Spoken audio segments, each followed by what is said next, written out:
The sky above the Campsie Fells is not yet light. A thin grey line sits at the edge of the horizon, somewhere beyond Bishopbriggs, but it has not spread. The city below it is still dark. The River Clyde moves quietly at this hour. The water is cold, somewhere near 5 degrees in February, and it carries the colour of slate.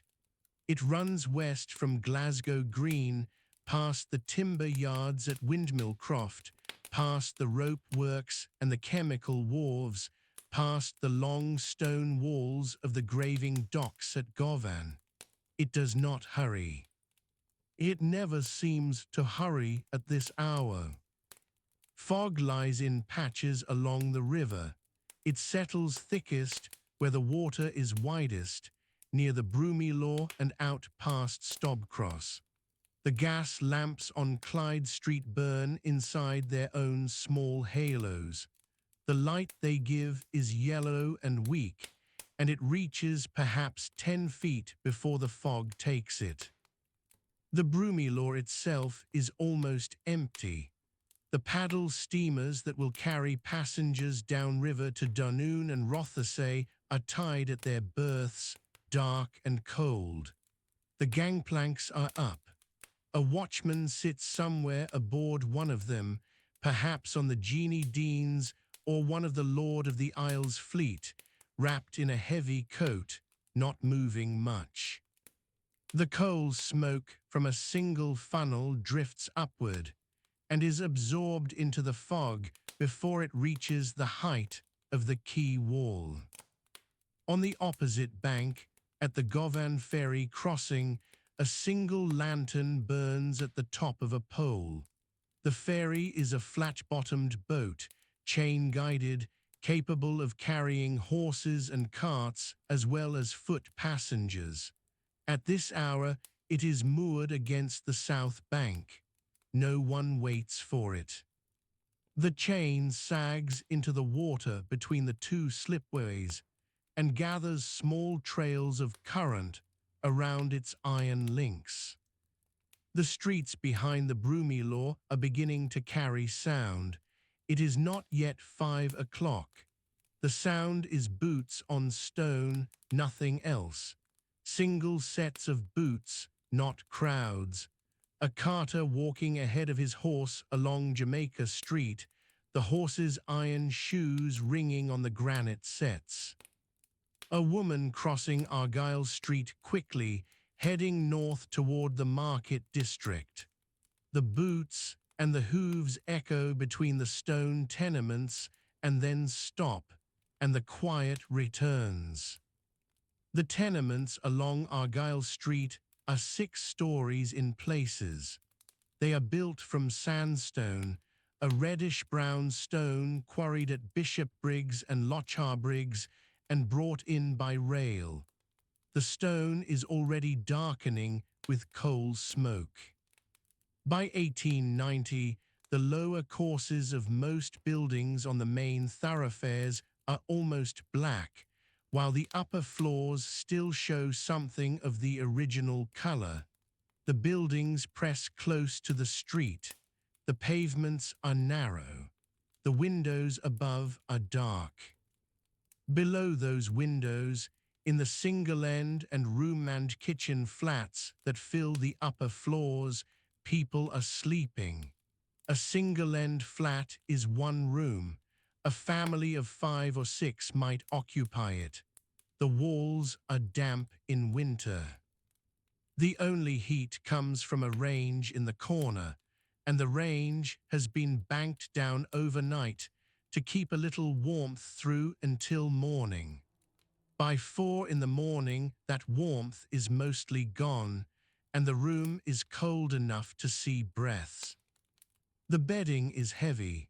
A working family in this period might have a wool blanket and a cotton sheet, or a quilted coverlet bought second-hand from a market stall on Salt Market. Children sleep at one end of a shared bed, adults at the other, or in a wall bed built into a recess beside the range. The wall bed has a wooden door that pulls shut. It keeps the warmth in a little longer. The closes that run between the tenements are narrow stone passages, open to the sky, with a shared stair rising from them. The stone of the close floor is worn smooth at the center from decades of use. A standpipe and a shared privy occupy a small yard at the back. The water from the standpipe is cold at all hours. There is no hot water in these buildings unless it is heated on the range. Across the river in Govan, the tenements are newer in places and older in others. Govan was its own separate borough until 1912, and in 1890 it is growing fast. The shipyards along the south bank have drawn workers from the Highlands, from Ireland, from other parts of Lanarkshire, and they all need somewhere to sleep. The streets around Govan Cross, Drive Road and Greenfield Street, and the roads running down toward Harland and Wolfe are dense with tenement blocks. Many of them were built within the last 15 years and have not yet taken on the full darkness of coal smoke. The shipyards themselves are quiet before 5. The gates at Fairfield Shipbuilding and Engineering Company on Govan Road are closed. The yard covers about 40 acres between the road and the river. Inside, the keel plates and frames of a hull under construction stand against the winter sky. They are visible as dark shapes, a skeleton of iron rising perhaps 30 feet from the ground, held in position by wooden staging. There is no movement in the yard at this hour. The only sound is the river slapping against the steel pontoons at the fitting-out basin. East along the river, at the Lansfield Quay and the Finniston Crane position, the cranes stand motionless. The Finniston Crane is a fixed structure used for lifting completed locomotive engines and heavy machinery onto ships. At 5 in the morning, it has not yet caught the light. It is simply a mass of ironwork above the quayside, its jib pointing at an angle across the water. Beneath it, a cargo vessel sits at the dock, loaded from the previous day, waiting for daylight and the tide. To the north and east, the city runs uphill. Cathedral Street and High Street rise away from the river toward the ridge where Glasgow Cathedral stands. The cathedral dates from the 13th century, and its stone is dark with age and with the same coal smoke that darkens everything else. At this hour, the building is locked and unlit. A lamp at the gateway to the necropolis burns on the hill above it, visible from some distance on account of the elevation. The necropolis itself sits on a drumlin, a low hill of glacial deposit immediately east of the cathedral. It was laid out in 1833 and has been filling with monuments since. By 1890, it contains several thousand graves. The monuments are sandstone and granite, columns and obelisks and draped urns, and they stand in irregular rows along the paths that wind up the slope. At night, and in the pre-dawn hour, they have a still, almost neutral quality. They are simply shapes on a hillside. Below the cathedral, High Street runs south toward the cross. It is an old street, one of the oldest lines in the city, and the buildings along it are a mixture of ages and conditions. Some of the original medieval and 17th century structures survived into the early part of the century, but most are gone now, replaced by tenements and commercial buildings.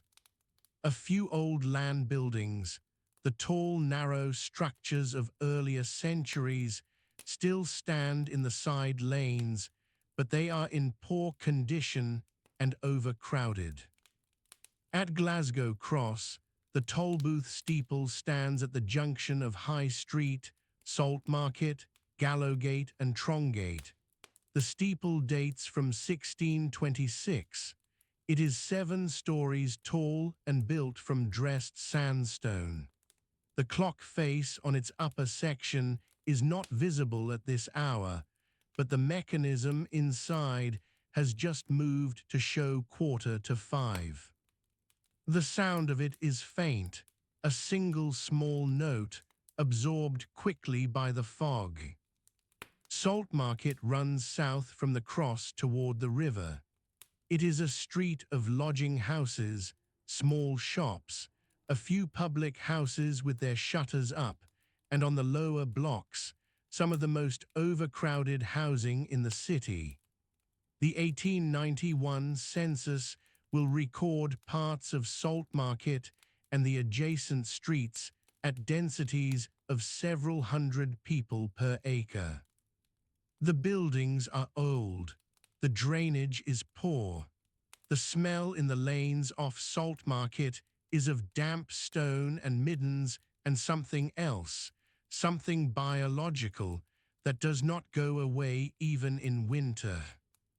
The Clyde at this point, at the foot of Salt Market, where the Victoria Bridge carries foot and cart traffic across the water, runs brown and slow. The river has been deepened and widened through years of dredging.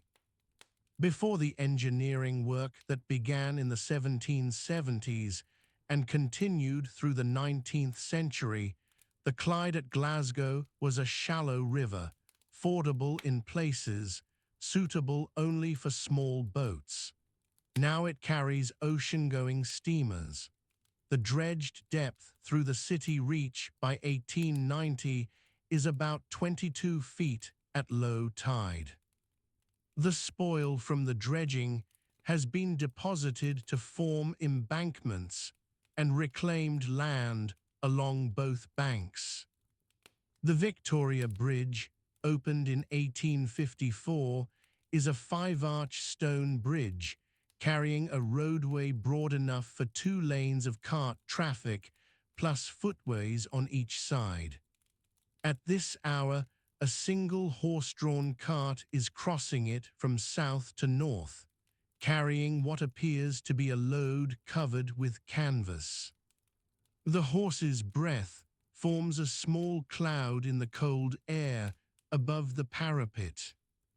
North of the river, the grid of streets that covers the commercial center of the city is almost entirely quiet. Buchanan Street, Renfield Street and Hope Street run north to south, parallel to one another, lined with the stone-fronted banks and warehouses and retail premises that make up the commercial heart of the city. The pavements are wide here, wider than those in the older parts of the city. The buildings are 4 and 5 stories, with iron columns and large plate glass windows on the ground floors. The plate glass is dark and cold at this hour. The window displays inside cloth merchants and ironmongers and instrument makers and shipping agents are not visible in the dark. The gas lamps on Buchanan Street burn steadily. A lamplighter will come through in an hour or so to turn them off, walking the length of the street with his long brass pole, reaching up to each lamp in turn. North of the commercial district, the grid begins to give way to the residential areas of Blithswood Hill and Garnet Hill. These are the addresses of merchants, solicitors, and senior clerks. The houses on Blithswood Square are terraced and uniform, built in the 1820s from pale sandstone, 4 stories, with iron railings and steps up to the front doors. At this hour, every window is dark. The square's central garden, a private garden for the residents, is locked. Further north, beyond the ridge, the character of the city changes again. The districts of Maryhill and Postle Park are working districts, denser, lower buildings in places, the streets less regular. Maryhill Road runs out toward the Forth and Clyde Canal, which crosses the northern edge of the city. The canal was completed in 1790 and runs from Grangemouth on the Forth estuary to Bowling on the Clyde, a distance of about 35 miles. At Port Dundas, just north of the city centre, there is a canal basin surrounded by grain mills, chemical works, and a large distillery. At 5 in the morning, the basin is still. A few canal boats are tied along the quay wall, their hulls dark, their hatches closed. To the east, the city extends toward Parkhead and Shettleston. These are districts that have grown quickly in the last 30 years, following the expansion of the ironworks and engineering works. The Dixons Blazes Ironworks on Cathcart Road, formerly known as William Dixon's Govan Colliery and Iron Works, lies to the south, and its glow on cloudy nights is visible across the eastern districts. At this hour, the blast furnaces are operating. They run continuously. The light they produce, an orange and red light, low on the horizon to the southeast, is the only warm color in the pre-dawn sky. The coal that feeds those furnaces comes from the Lanarkshire coalfield, much of it from pits to the south and southeast of the city, at Blantyre and Hamilton and Larkhall. The coal arrives by rail and by cart. The railways converge on the city from several directions. At this hour, the goods lines are already carrying traffic. A mineral train of loaded coal wagons is moving slowly along the south side goods line, its engine exhaling a thick column of steam that hangs white in the cold air above the line of wagons. The main railway termini are still mostly quiet. Central Station on Gordon Street and the older Bridge Street Station on the South Bank handle the passenger traffic. The platforms at Central Station are empty, the roof of wrought iron and glass above them holding the darkness inside. The first passenger departure will not be until closer to 6. But in the goods yards and locomotive sheds to the north and south, there is already movement. Engines are being lit and brought to pressure. The sound of hammering and hissing steam comes from the sheds. Back on the river, the light is beginning to change very slightly. The grey line above the Campsies has widened. It is not sunrise yet, and it will not be for another hour. But the quality of the darkness over the water has shifted from complete black to something closer to dark blue. The outlines of the cranes and the masts of the vessels tied at Windmill Croft are beginning to separate from the sky behind them. A steam dredger tied at the south bank near the mouth of the River Kelvin at Partick has begun to raise steam. The Kelvin meets the Clyde here, coming in from the north, carrying the drainage of the city's western districts with it. The water of the Kelvin is darker than the Clyde and carries more sediment. At the confluence, the two different currents are visible for a short distance as separate bodies of water, the darker Kelvin water and the slightly lighter water of the main channel, before they merge. The dredger will begin work once there is enough light to see by. The smell of the river at this point is particular. It carries the smell of mud and river weed and something industrial, a faint chemical sharpness that comes from the works upstream and from the discharge points along both banks. In 1890, the Clyde is a working river in the fullest sense. The city and its industries use it as a drain as well as a highway, and the water quality reflects this. At low tide on the south bank near Govan, the exposed mud carries a strong sulphurous smell. It is not something the people who live nearby remark upon. It is simply the smell of the river, and the river is simply there. The tide is incoming now. The Clyde is tidal this far upstream, and the incoming tide pushes slightly against the river's natural current, slowing it, raising the level perhaps 1.5 feet over the next 3 hours. Small objects on the surface, a piece of timber, a cluster of straw, a cork float from a fishing line set below the weir at Blantyre some days ago and drifted down since then, move westward with the gas lamps along Argyle Street are still burning. It is just past 5 in the morning. The sky above the Clyde is the colour of old pewter, and the river itself moves slowly, dark and thick, with the smell of coal smoke and tidal mud. The men who rise first are the boiler makers.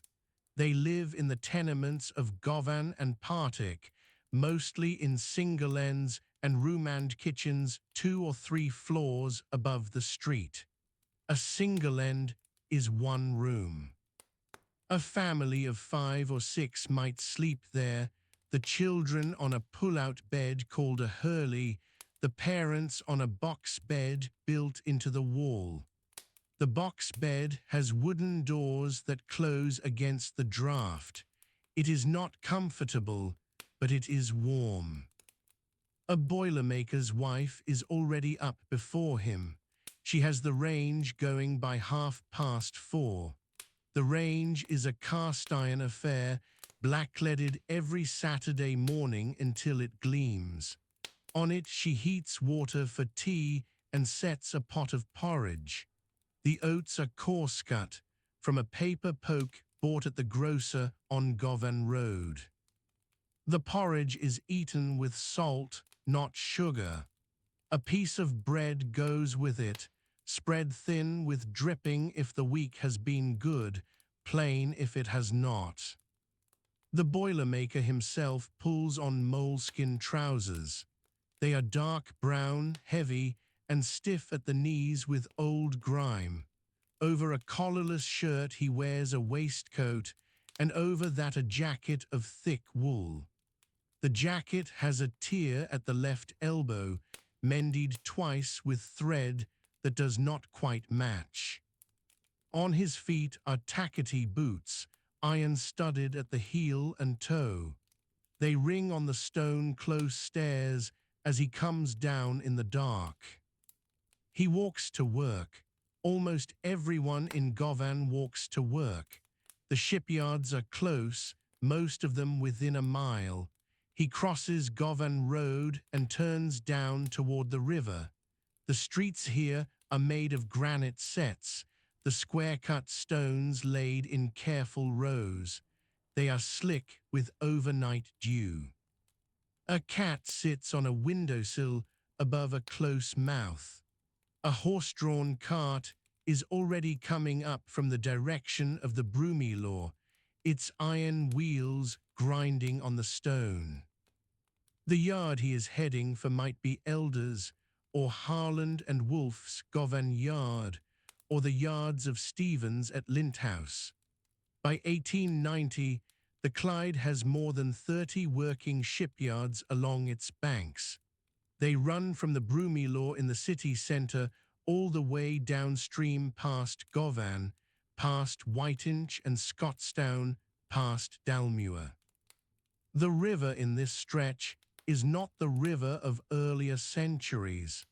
It has been dredged and deepened by the Clyde Navigation Trust since the 1770s. By 1890, it is deep enough to float vessels of considerable draught.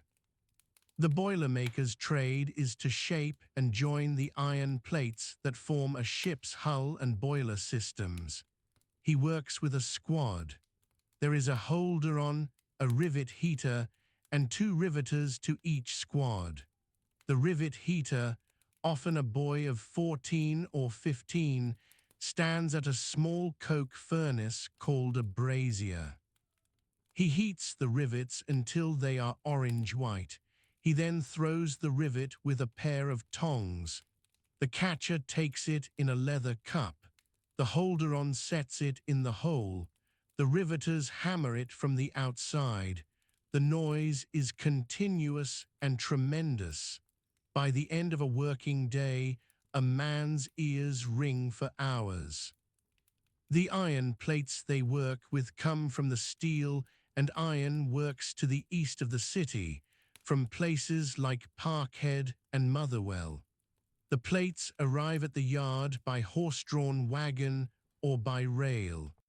They are stored in open yards, stacked on wooden beams to keep them off the wet ground. By 1890, mild steel is beginning to replace wrought iron in hull construction, but many yards still use both. A hull plate might be 3/4 of an inch thick. Bending it to the curve of a hull requires a furnace and a set of heavy rollers, and men who understand the behavior of heated metal. A plater works alongside the boilermaker. The plater's job is to mark, cut, and shape the plates before they are fixed. He uses a scribe and a chalk line. He uses a cold chisel and a set hammer. He reads the plans drawn up by the draftsmen in the drawing office above the yard floor. The drawing office is a long room with high windows.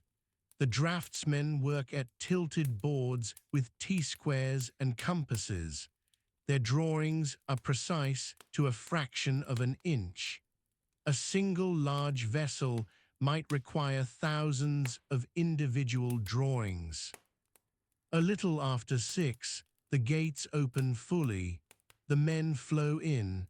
They come not only from Govan but from Partick, from Kinning Park, from Cessnock, from the tightly packed streets of Tradeston on the south bank. Some have walked 40 minutes. A few have come from Maryhill or Springburn, further north, and these men may have taken a horse tram on Great Western Road. The horse trams of Glasgow run on iron rails set into the street. They carry workers in both directions in the early morning, the horses breathing steam into the cold air. Not all the workers are men. In the textile districts to the east and north of the city, women are already at their looms.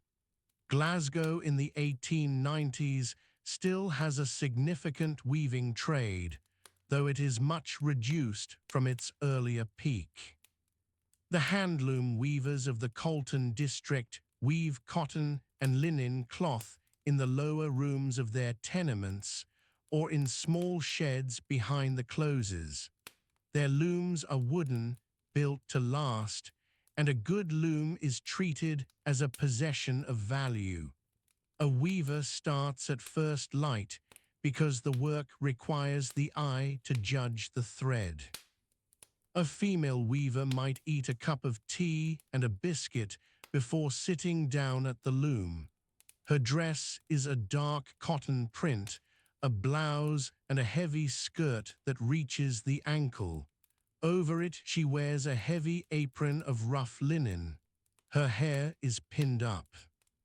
The room smells of sizing, a starchy liquid applied to the warp threads to strengthen them before weaving. The smell is both sharp and flowery, and it settles into everything. In the Bridgegate and along the Salt Market, the fish and meat markets begin their early business. The fish market on Clyde Street runs along the north bank of the river. It opens at 4 in the morning. The fish come in by cart from the railway goods yards at College Street and Queen Street, having arrived overnight from Aberdeen, from Dundee, from the smaller ports of the west coast. Haddock is the staple. Herring, when it is plentiful, sells cheap. Cod is more expensive and goes to the better fishmongers. The fish porters wear leather aprons and carry flat wooden trays on their heads. They move in short, fast steps. The cobbles around the fish market are wet all morning. The smell carries 2 streets in every direction. A fish porter earns about 18 shillings a week if work is steady. He starts before dawn and may be finished by 10 in the morning, after which he must find other work or wait for the afternoon deliveries. Many fish porters do casual laboring in the afternoons on the quays along the Broomielaw. The quays themselves are busy from first light. The Broomielaw quay stretches for several hundred yards along the north bank of the Clyde. Coastal steamers tie up here. Paddle steamers still work the river, though screw-driven vessels are now common. The steamers carry passengers and goods to Greenock, to Dunoon, to Rothesay, and to the smaller piers down the Firth. The seamen who work these vessels are mostly from the west coast, from Argyll and Ayrshire. Some speak Gaelic as their first language. They board before 6 and begin loading cargo while the city is still waking. A stevedore on the quay lifts wooden crates and canvas bales. He uses a hook on a short wooden handle. It is the same tool his father used. He wears a flat cloth cap pulled low, a heavy serge jacket, and corduroy trousers tied at the knee with a piece of cord. The cord keeps the trouser leg clear of the ankle when he climbs. He may carry 200 pounds in a morning, spread across dozens of individual lifts. His hands are broad and hard. In the printing district around the Trongate and up toward Ingram Street, the compositors are setting type for the morning editions. Glasgow in the 1890s supports several daily newspapers. The Glasgow Herald is printed in Buchanan Street. The North British Daily Mail prints nearby. The compositors work by gaslight, selecting individual letters from shallow wooden trays called cases. Uppercase letters are in the tray above, lowercase below. A skilled compositor can set several hundred words of type in an hour. The type is laid, cast in small blocks.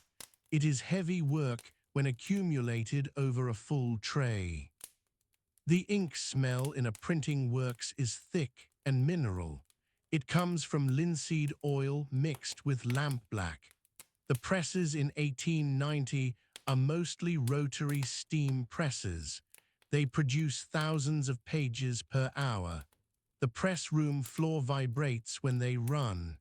The paper arrives in large rolls from mills in Lanarkshire and in Ayrshire. The rolls are loaded onto spindles and fed into the press by a skilled attendant called a reel hand. The reel hand watches the tension of the paper as it feeds. If the tension breaks, the press must be stopped immediately. On Parliamentary Road and along the streets leading toward Townhead, the iron foundry workers are already at their gates. Townhead in the 1890s is a dense district of foundries, engineering works and workers' housing. The streets are narrow and dark. The buildings press close together. Many of the foundries make domestic cast iron goods, ranges, fire grates, pots, manhole covers, railings. Others make structural ironwork for buildings and bridges. A moulder in a foundry works with sand. The process is called sand casting. He packs damp sand around a wooden pattern to make a mold. He then removes the pattern, pours molten iron into the hollow, and waits for it to cool. The sand is mixed with clay and coal dust to make it hold its shape. The mixture is damp to the touch, but not wet. A moulder knows the difference by feel. He has done this since he was an apprentice at 16. The iron is melted in a cupola furnace, a tall cylindrical vessel lined with fire clay. Coke is the fuel. The coke is loaded from the top. The iron, in broken pieces called pig iron, is loaded from the top as well. Air is blasted in near the bottom. The iron melts and runs to the bottom of the cupola, where it is tapped off into ladles. The ladles are carried to the molds on yokes across two men's shoulders. The iron at this point is roughly 1400 degrees Celsius. The foundry floor is hot in summer and merely warm in winter. The walls are black with carbon deposits going back decades. In Springburn, to the north of the city centre, the locomotive works are the largest employers.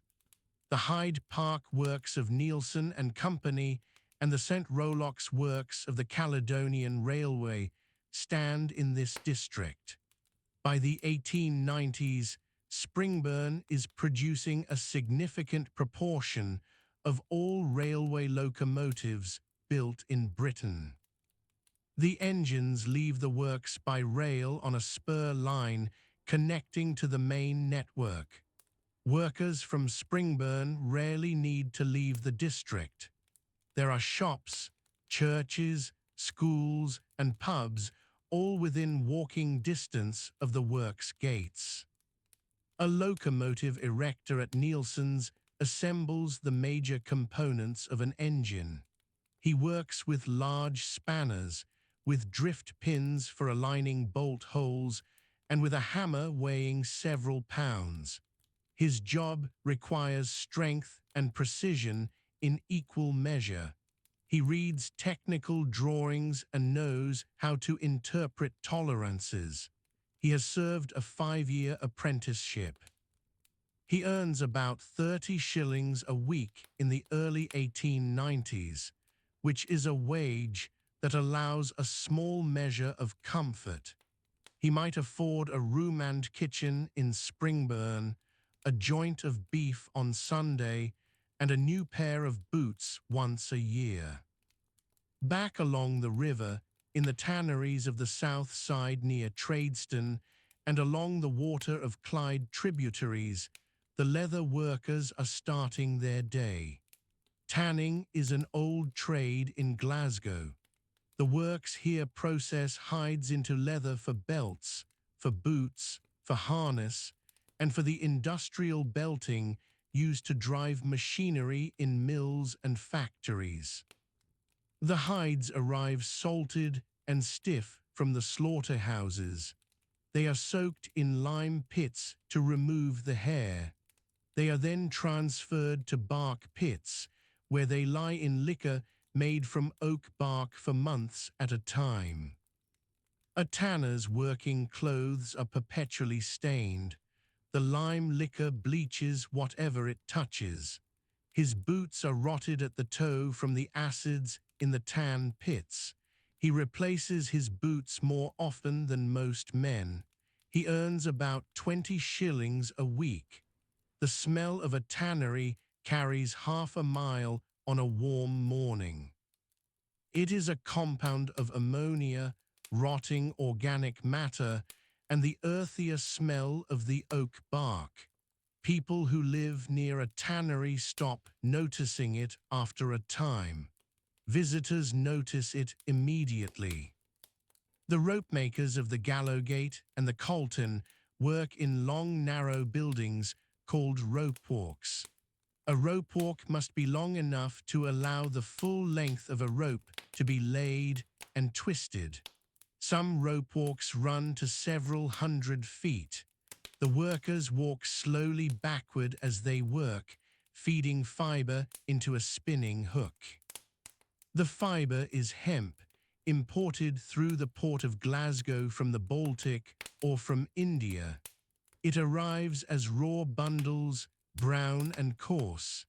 It is first hackled, which means drawn across a bed of iron spikes to separate and align the fibers. A rope spinner wears leather finger guards. The spinning hemp cuts the bare skin with the efficiency of a slow saw. He is often an older man, since the trade requires a particular feel that only comes with years of practice. The younger men in a rope walk do the heavier carrying. The finished rope is wound onto large wooden drums and sold to the shipyards, to the farms, and to the chandlers along the Broomielaw. A chandler's shop on the Broomielaw sells rope, canvas, paint, tar, oil lanterns, and the dozens of other items a working vessel requires. The streets of the city are now filling steadily. It is approaching 6:30. The light is growing from the east over the industrial districts of Parkhead and Shettleston. A light mist sits on the river. The ferry that crosses between Govan and the North Bank is already running, a small flat-bottomed craft pulled on a chain. The ferryman collects a halfpenny from each crossing. He makes perhaps 40 crossings before breakfast. His hands on the chain are grey with the cold of the river water. In the bakehouses behind the main streets, the bakers have been at work since midnight. Glasgow's bakers produce bread, morning rolls called plain loaves or pan loaves, depending on how they are baked, and the soft, floury baps that are particular to the west of Scotland. The morning rolls come in batches from the oven at around 4 in the morning. They are loaded into baskets and carried by boys to the tenement closes, left on doorsteps or passed through windows that face the back court. By 6 o'clock, the bakehouse is already on its second batch. The oven heat keeps the bakehouse at a temperature quite unlike the streets outside. The bakers work in shirt sleeves even in January. A carter is loading sacks of flour at the rear of a merchant's warehouse near the junction of Gallowgate and Duke Street. He works for a grain and flour merchant whose name is painted in black letters above the warehouse door. The sacks weigh 200 weight each. He lifts them with a forearm. The morning shift at the Fairfield Shipbuilding and Engineering Company began at 6 o'clock. The gates on Govan Road opened before the light was fully up. Men came on foot from the tenements of Govan, from Plantation, from Kinning Park. They wore flat caps and heavy woolen jackets, most of them darkened with oil at the cuffs. Their boots were steel-capped and loud on the cobblestones. Fairfield's yard occupied a long stretch of the south bank of the Clyde. It ran from the water's edge back into a maze of sheds, furnaces, and covered berths. The yard had been established in its present form since 1864, though the ground had held shipbuilding work long before that. By the 1890s, it employed several thousand men across different trades, all of them governed by the sound of the yard horn. The Clyde in those years was not a wide or natural deep-water river. It had been dredged and widened across the 19th century by the Clyde Navigation Trust. The trust had been deepening the channel since the 1770s, and by the 1890s, the river could take large ocean-going vessels right into the heart of the city. The dredgers worked continuously, keeping the channel clear. Their machinery was audible from the riverbank, a low grinding that ran beneath every other sound. Steel had replaced iron in the yards by this decade. The shift had happened gradually through the 1870s and 1880s. At Fairfield and at the other yards along the river, the steel arrived in long flat plates delivered by rail from the Lanarkshire Steelworks. The plates came in standard dimensions and were stacked in the open air near the berths. They rusted slightly at the edges in the wet Glasgow air, but this was expected and managed. The plater was the man who shaped those steel plates to fit the hull. He worked with a team. One man held the plate, another operated the hydraulic press or the furnace-heated tools that bent the metal into the required curve. The plater himself read the mold loft drawings and directed the shaping with flat hammers and set squares made of iron. The mold loft was a vast, low building on the yard where full-scale drawings of each ship section were laid out on the floor. Apprentices spent time there copying lines onto wooden templates. Those templates were carried down to the plate shop and used to guide every cut and bend. The riveter worked alongside the plater. Riveting was the method by which all the plates were joined. A squad of 4 men performed the work together. The heater boy sat beside a small coke brazier. He took iron rivets, each about the size of a large bolt, and held them in the fire with long tongs until they glowed orange. He then threw the heated rivet to the holder-on, who caught it in a leather cup or a cone of sheet metal. The holder-on pressed the rivet through the pre-drilled hole in the plate. On the other side, 2 riveters hammered simultaneously, one setting the head with a dolly, the other forming the tail with a driving hammer. The noise of this process was extraordinary. Hundreds of squads worked at once across the berths and inside the hull sections. The sound carried across the river to the north bank and could be heard in the streets of Partick, a quarter of a mile away. The hammers used in riveting were heavy, between 4 and 7 pounds in the head. The driving hammer had a slightly domed face to cup the end of the rivet cleanly. The dolly was a short bar of iron, held against the head of the rivet to keep it in place while the tail was worked.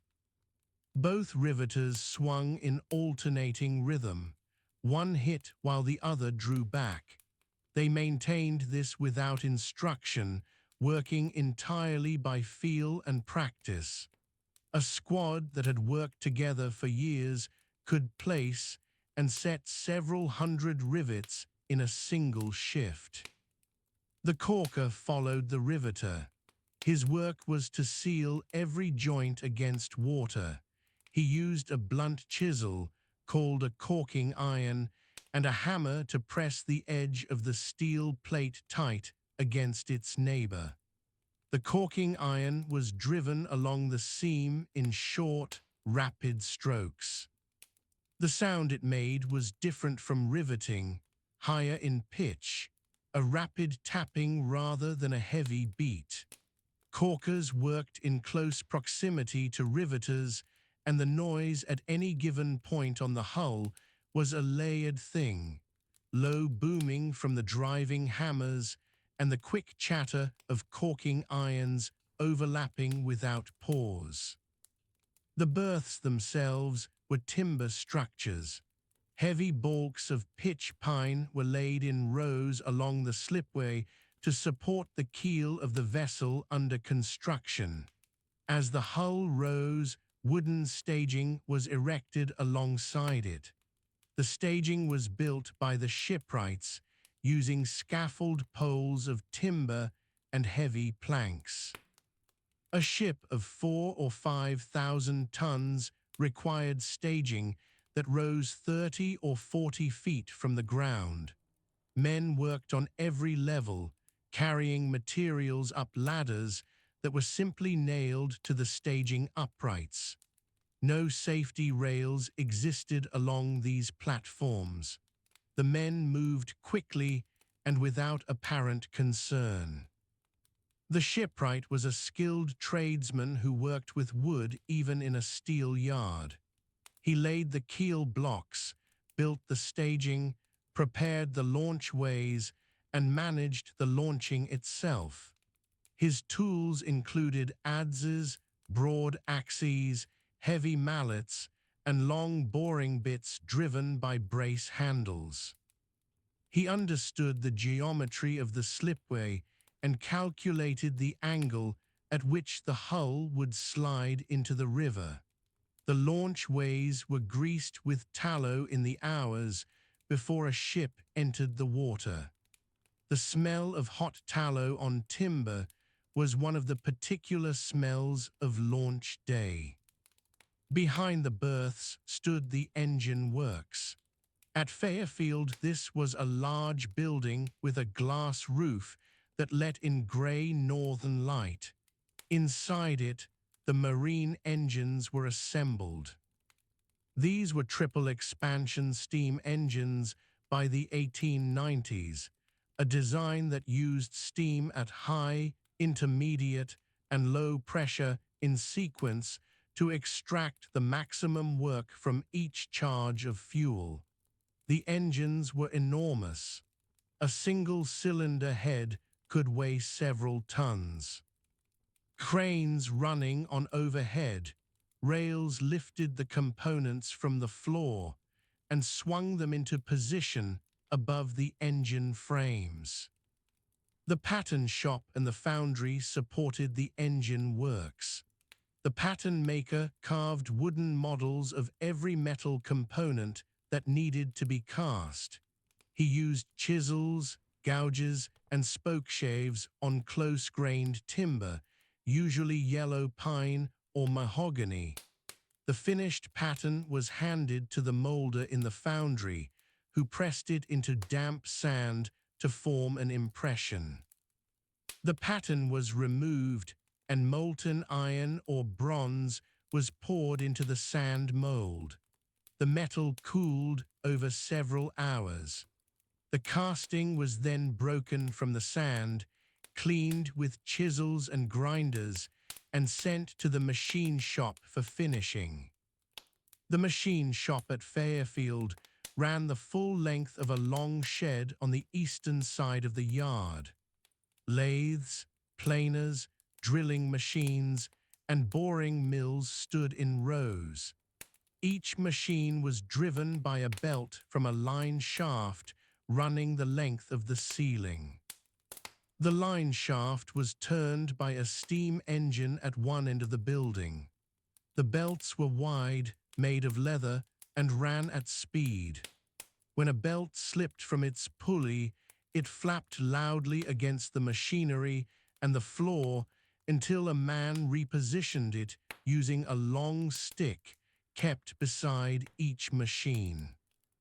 The machine shop was never silent during working hours. The cutting of metal produced a continuous scraping and ringing that combined with the rumble of the line shafting into something close to a roar. Further along the Clyde, between the Fairfield Yard and the Albert Harbour at Greenock downstream, other yards occupied the south bank at regular intervals. Stevens of Linthouse was half a mile to the east. Elder's Yard, which had become Fairfield after John Elder's death, sat on the same Govan stretch. On the north bank, the yards at Point House and Whiteinch added their own sounds to the river. The Clyde in 1890 was building more shipping tonnage than any other river in the world. The figure for that year stood at close to 500,000 tons launched from Clyde yards. The working hours in the yards were long. The morning shift started at 6 and ran to 5:30 in the evening, with a break of 30 minutes at noon. On Saturday, the men worked until noon only. The week totaled around 54 hours. Overtime was common during busy periods and paid at a higher rate. The wages varied by trade. A skilled plater or riveter in the 1890s might earn between 30 and 35 shillings a week. A heater boy could earn as little as 7 shillings. An apprentice began on 5 or 6 shillings and rose through a 5-year term that ended with his being admitted to his trade. The men ate their midday meal either at the yard gates, where women sold pies and rolls from baskets, or they brought food from home. The food was plain: a piece of bread with dripping, or a cold potato, or sometimes a sausage wrapped in newspaper. Tea was made from braziers kept burning for the purpose. The tea was strong and dark and served in tin cans that the men carried on a hook at their belts. Sugar was common, milk was not always available. The meal break was short and men ate quickly, standing or sitting on timber balks at the foot of the staging. The river itself was crowded through the working day. Flat-bottomed lighters moved between the yards and the quays, carrying plate, pipe, and stores. Steam tugs pushed and pulled barges and occasional ships through the narrows near the Broomielaw. The Broomielaw was Glasgow's central quayside, running along the north bank in the heart of the city. At the Broomielaw, coastal steamers and paddle steamers bound for the Firth of Clyde loaded passengers and cargo through the morning. The Clyde trustees maintained the quayside and levied dues on all vessels using it. Upstream from the Broomielaw, the river narrowed and the industry changed character. The textile mills of the Colton district were further from the water, but along the riverside at Dalmarnock and Rutherglen, chemical works and dye works used the river for both supply and waste. The river was heavily polluted by the 1890s. The water ran brown or grey, depending on what the works upstream had discharged that day. Fish had largely disappeared from the Upper Clyde by mid-century. The Clyde Navigation Trust was aware of the problem, but the industrial use of the river was not seriously regulated until the following century. At the Cotton Street goods yard on the north side of the river in Anderston, cargoes from the docks were transferred to rail wagons. The goods yard connected to the Caledonian Railways network.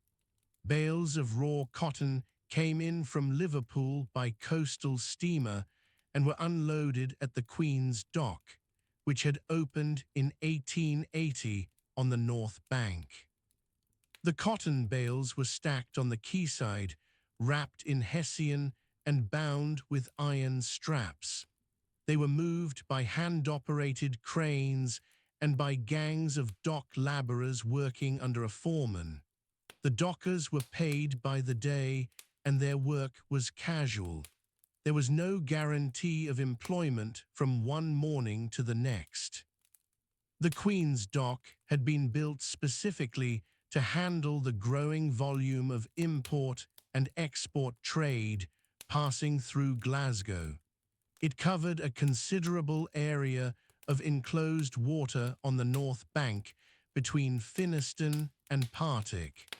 Its quay walls were of ashless stone and brick. Hydraulic cranes stood at intervals along the quayside, their arms extending over the holds of the vessels berthed below.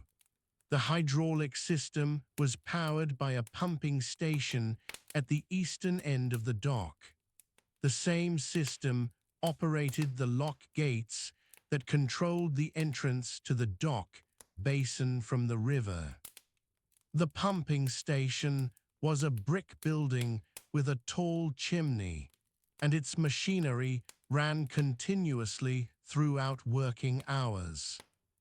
Finnieston Street ran down to the river from Sauchiehall Street in the north, passing through the area of engineering works and warehouses that lined the north bank.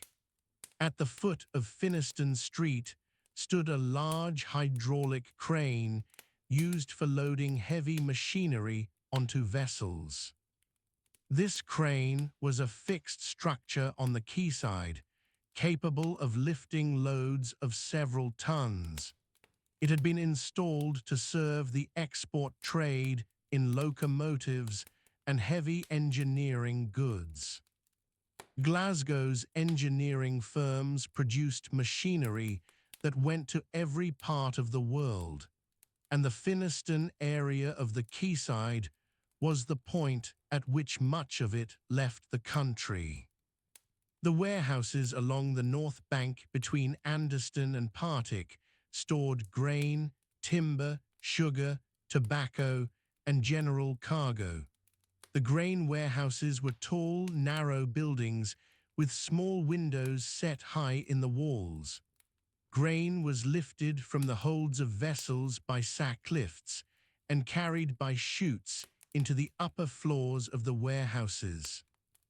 Men called grain porters worked these buildings. They carried the heavy sacks on their backs, protected by a leather pad across the shoulders called a pad or a backboard. The work was hard and the dust was constant. Many grain porters developed lung problems over years in the trade. Timber arrived at the Clyde from Norway, from the Baltic ports, and from North America. It came as deals, which were planks of a standard dimension, or as logs. The timber was floated in the water of the timber ponds at Point House on the north bank and at various points on the south bank near the yards. The timber ponds were enclosed areas of calm water adjacent to the river where the wood was stored until needed. Men called pond workers moved the timber using long-handled hooks and rafted it about on flat boards. Their boots were heavy and waterproofed with grease, but they were frequently wet through from the ankles upward. The forge shops in the yards produced the smaller iron and steel components that could not be cast. The forge shop at a large yard like Fairfield contained a row of steam hammers. These were mechanical hammers driven by steam pressure, with heads weighing between 1 and several hundredweight. A forgeman heated a bar of iron or steel in the furnace to a white heat and then placed it on the anvil of the steam hammer. The hammer descended on a controlled stroke, shaping the metal in repeated blows. The forgeman turned and repositioned the bar between each blow with long tongs. The steam hammer made a deep, resonant thud that was felt in the floor as much as heard. Forge shops were hot in all seasons and bright from the furnace mouths. The gas lamps along the Broomielaw have been lit for an hour. The river carries a faint smell of coal smoke and tidal mud. A few flat-bottomed lighters are moored along the north bank, their day's work done. Most families in Glasgow in the 1890s lived in tenements. These were stone buildings, usually 3 or 4 stories high, built from the pale sandstone quarried near Giffnock or the darker red stone brought from Dumfriesshire. The buildings stood in long terraces along streets that ran in a rough grid. A single close, which was the entrance passage, served perhaps a dozen households. The close itself was a narrow tunnel through the ground floor of the building. It smelled of damp stone and coal dust, and in the evening of whatever was being cooked on the floors above. The floor of the close was usually tiled in a simple pattern, white and black or white and brown, and the walls were painted in 2 tones, a dark color below and a lighter cream above. This division was called the dado. The close was cleaned by the women of the building on a rota, each family taking a turn to scrub the tiles and the stone staircase. The staircase rose in straight flights with a landing at each floor. Each landing had 1 or 2 doors. Behind each door was a flat, which the Glaswegians of the time called a house. The word flat was less common then.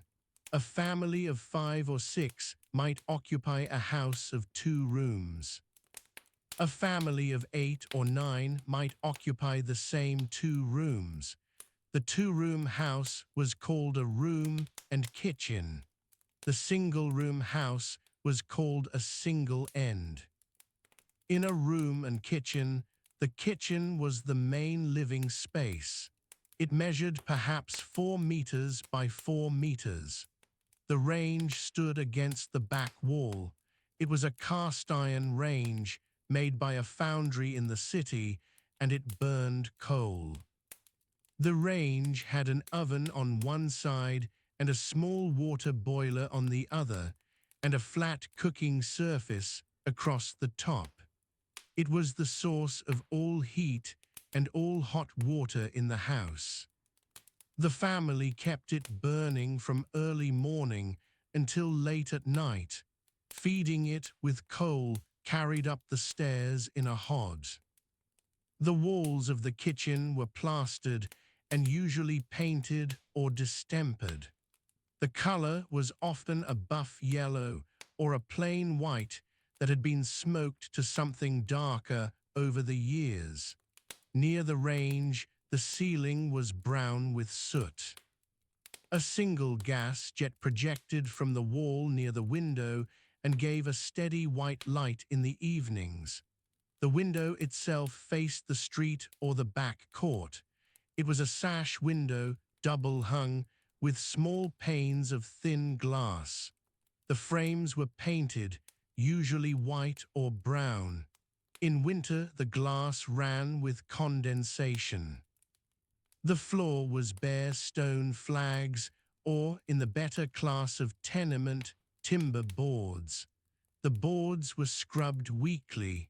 A rag rug might lie in front of the range. It would have been made by the women of the house, pulling strips of old clothing through a piece of hessian with a hook. Nothing was wasted in the making of it. Along one wall of the kitchen, there was a set-in bed. This was a sleeping recess built into the thickness of the wall, enclosed on the open side by wooden doors or a curtain. The bed inside was a wooden frame with a chaff or straw mattress, or in slightly better off households, a horsehair mattress. The set-in bed was warm because it was enclosed and close to the range. Children slept there in twos and threes. In the coldest months, a father might also sleep in the kitchen bed rather than in the colder second room. The second room was the room as distinct from the kitchen.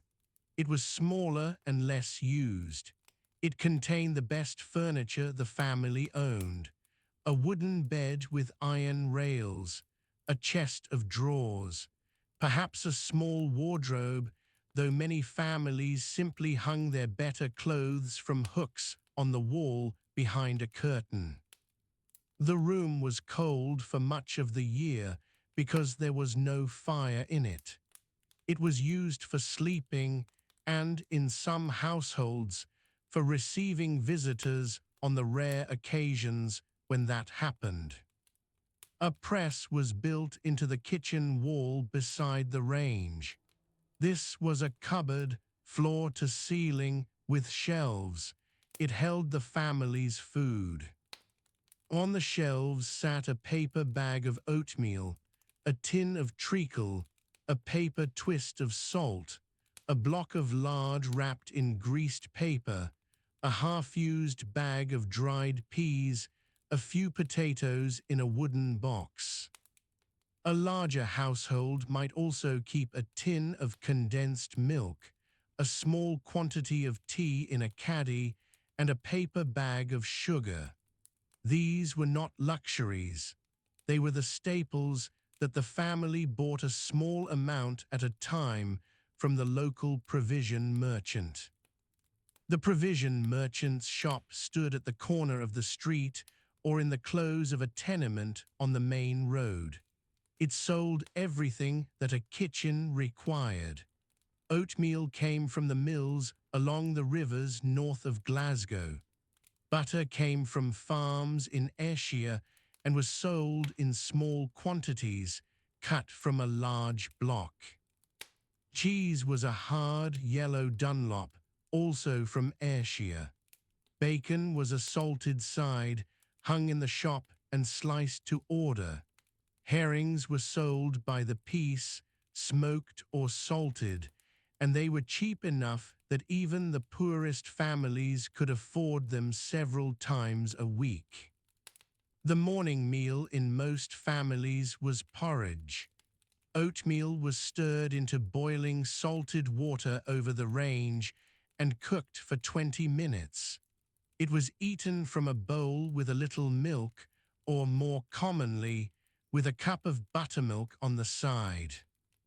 The children ate at the table, standing or sitting on wooden stools, because there were rarely enough chairs for everyone.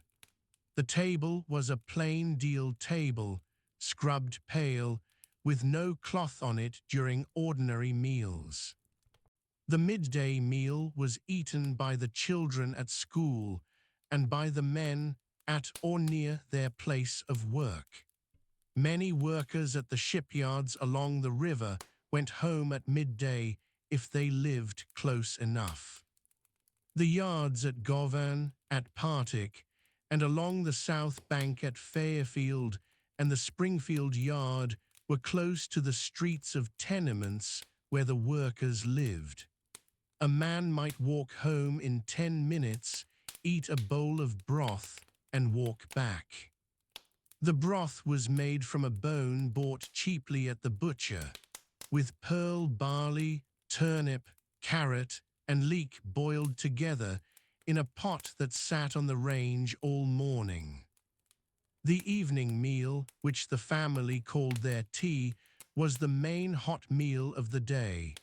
It was eaten between 5 and 6 in the evening, when the men came home from the yards or the factories or the docks. Potatoes were the center of it. They were boiled in a pot, drained, and set on the table. With them might come a piece of salt herring, a slice of fried bacon, or a small amount of mince made from the cheapest cut of beef. A loaf of plain bread, bought from the baker that morning, sat on the table throughout the meal and was eaten with everything. The bread was a tall, soft loaf with a thick crust, called a plain loaf or a pan loaf, depending on whether it had been baked in an open tin or an enclosed one.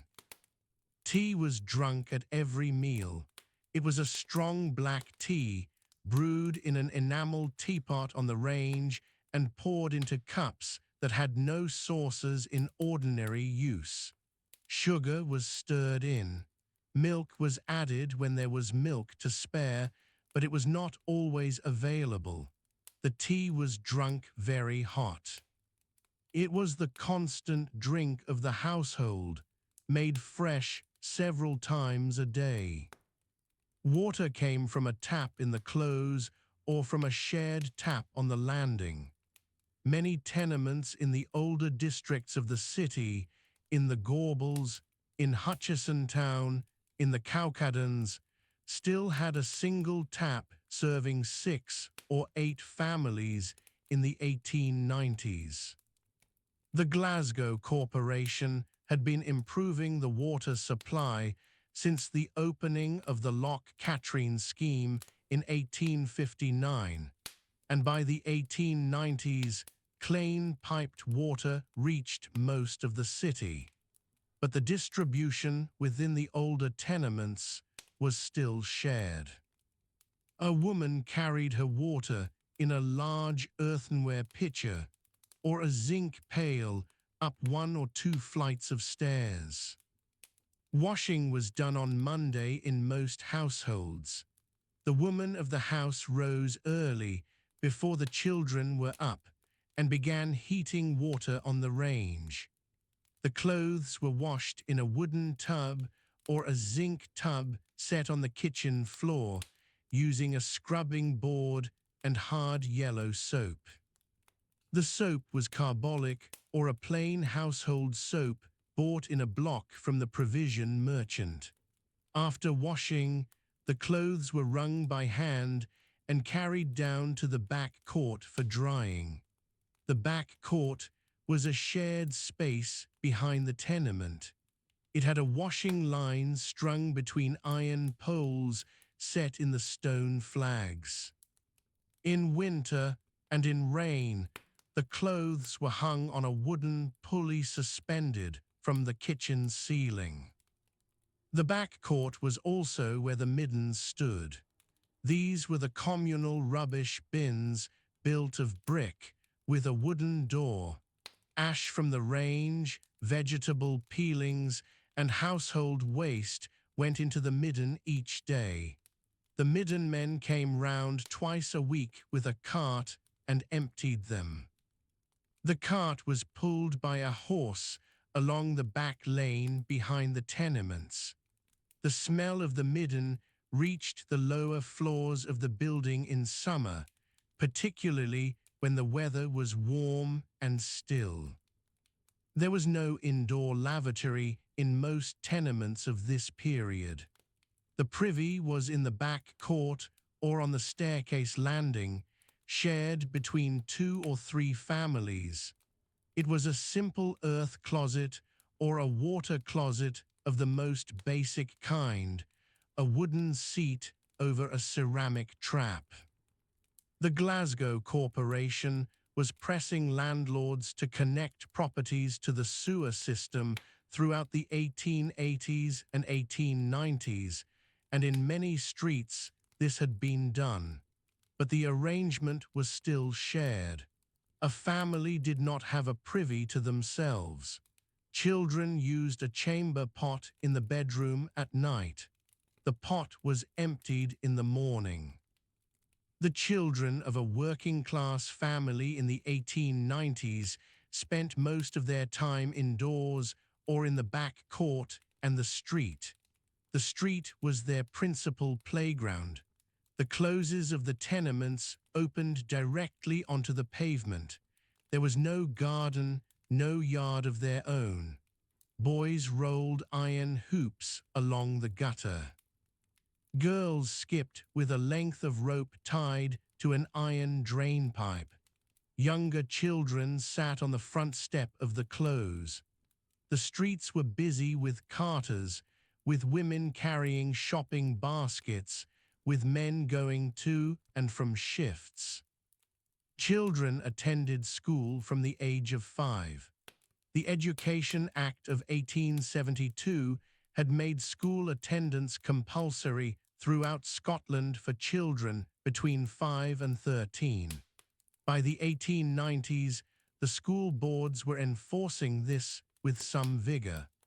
The board schools in Glasgow were large stone buildings, often 3 stories high, set back slightly from the street.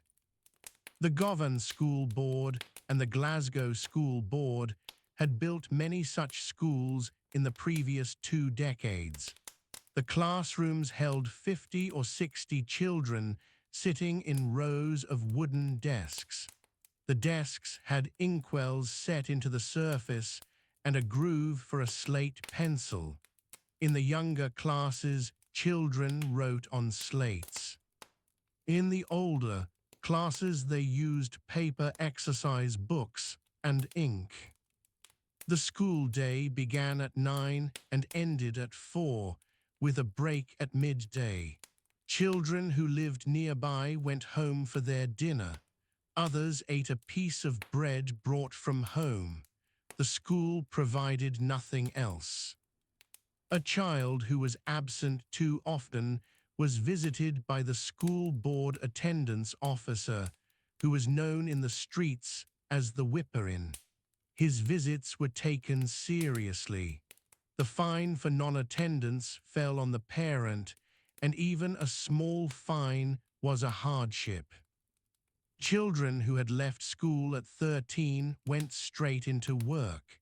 Boys went to the yards, to the dye works, to the iron foundries, or to work as message boys for local merchants. Girls went into domestic service or into the cotton and thread mills at Paisley and at Bridgerton. The working week was 6 days. Saturday was a half day in some trades. Sunday was the day of church, of rest, and of the main meal of the week, which in most households was a roast or a stew made with a larger piece of meat than was usual on weekdays. The clothes of an ordinary working family were plain and durable. A man working in the yards wore heavy moleskin trousers, a flannel shirt, and a thick wool jacket. His boots were heavy leather, nailed at the sole. He wore a cloth cap, flat-brimmed, pulled low over his forehead. The cap did not come off indoors. A woman wore a wool skirt to the ankle, a cotton blouse, and a shawl over her shoulders. The shawl was a large piece of woven wool, usually dark in color, gray or navy or dark brown. It was wrapped over the head and crossed over the chest in cold weather. Women in Glasgow in the 1890s wore the shawl rather than a coat. The coat was a garment of the better classes. Children wore whatever could be made to fit them.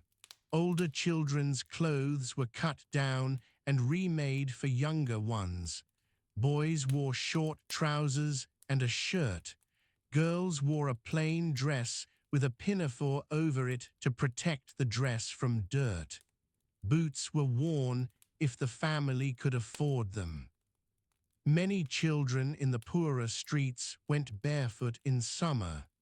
A pair of boots was an item of some value, resoled and reheeled as long as the upper leather held. The furniture of a room and kitchen was sparse. The kitchen table, the stools, the set-in bed, the press. A wooden mantelpiece above the range held a clock if the family owned one. A china dog or a small ornamental figure might stand beside the clock. A framed print was nailed to the wall. It might be a religious subject, or a landscape, or a portrait of a public figure. Queen Victoria appeared often in these prints. The frames were plain black wood. The glass was sometimes cracked and never replaced. Light in the evening came from the gas jet. Families who could not afford the gas penny for the meter, which was introduced in some buildings in this period, used tallow candles instead. A candle sat on the mantelpiece in a plain tin holder. Its light was enough to sit by, but not enough to read comfortably. Reading was a habit more common among younger members of the household, particularly those who had come up through the board schools. An older man who had started work at 10 or 11 might read poorly or not at all. The river at night was never entirely quiet. The tide ran in and out of the Clyde on its own schedule, indifferent to the working hours of the yards. A man living in Glasgow could hear the water from his kitchen window on a still evening. The smell of the river reached the upper stories of the tenements nearest the bank.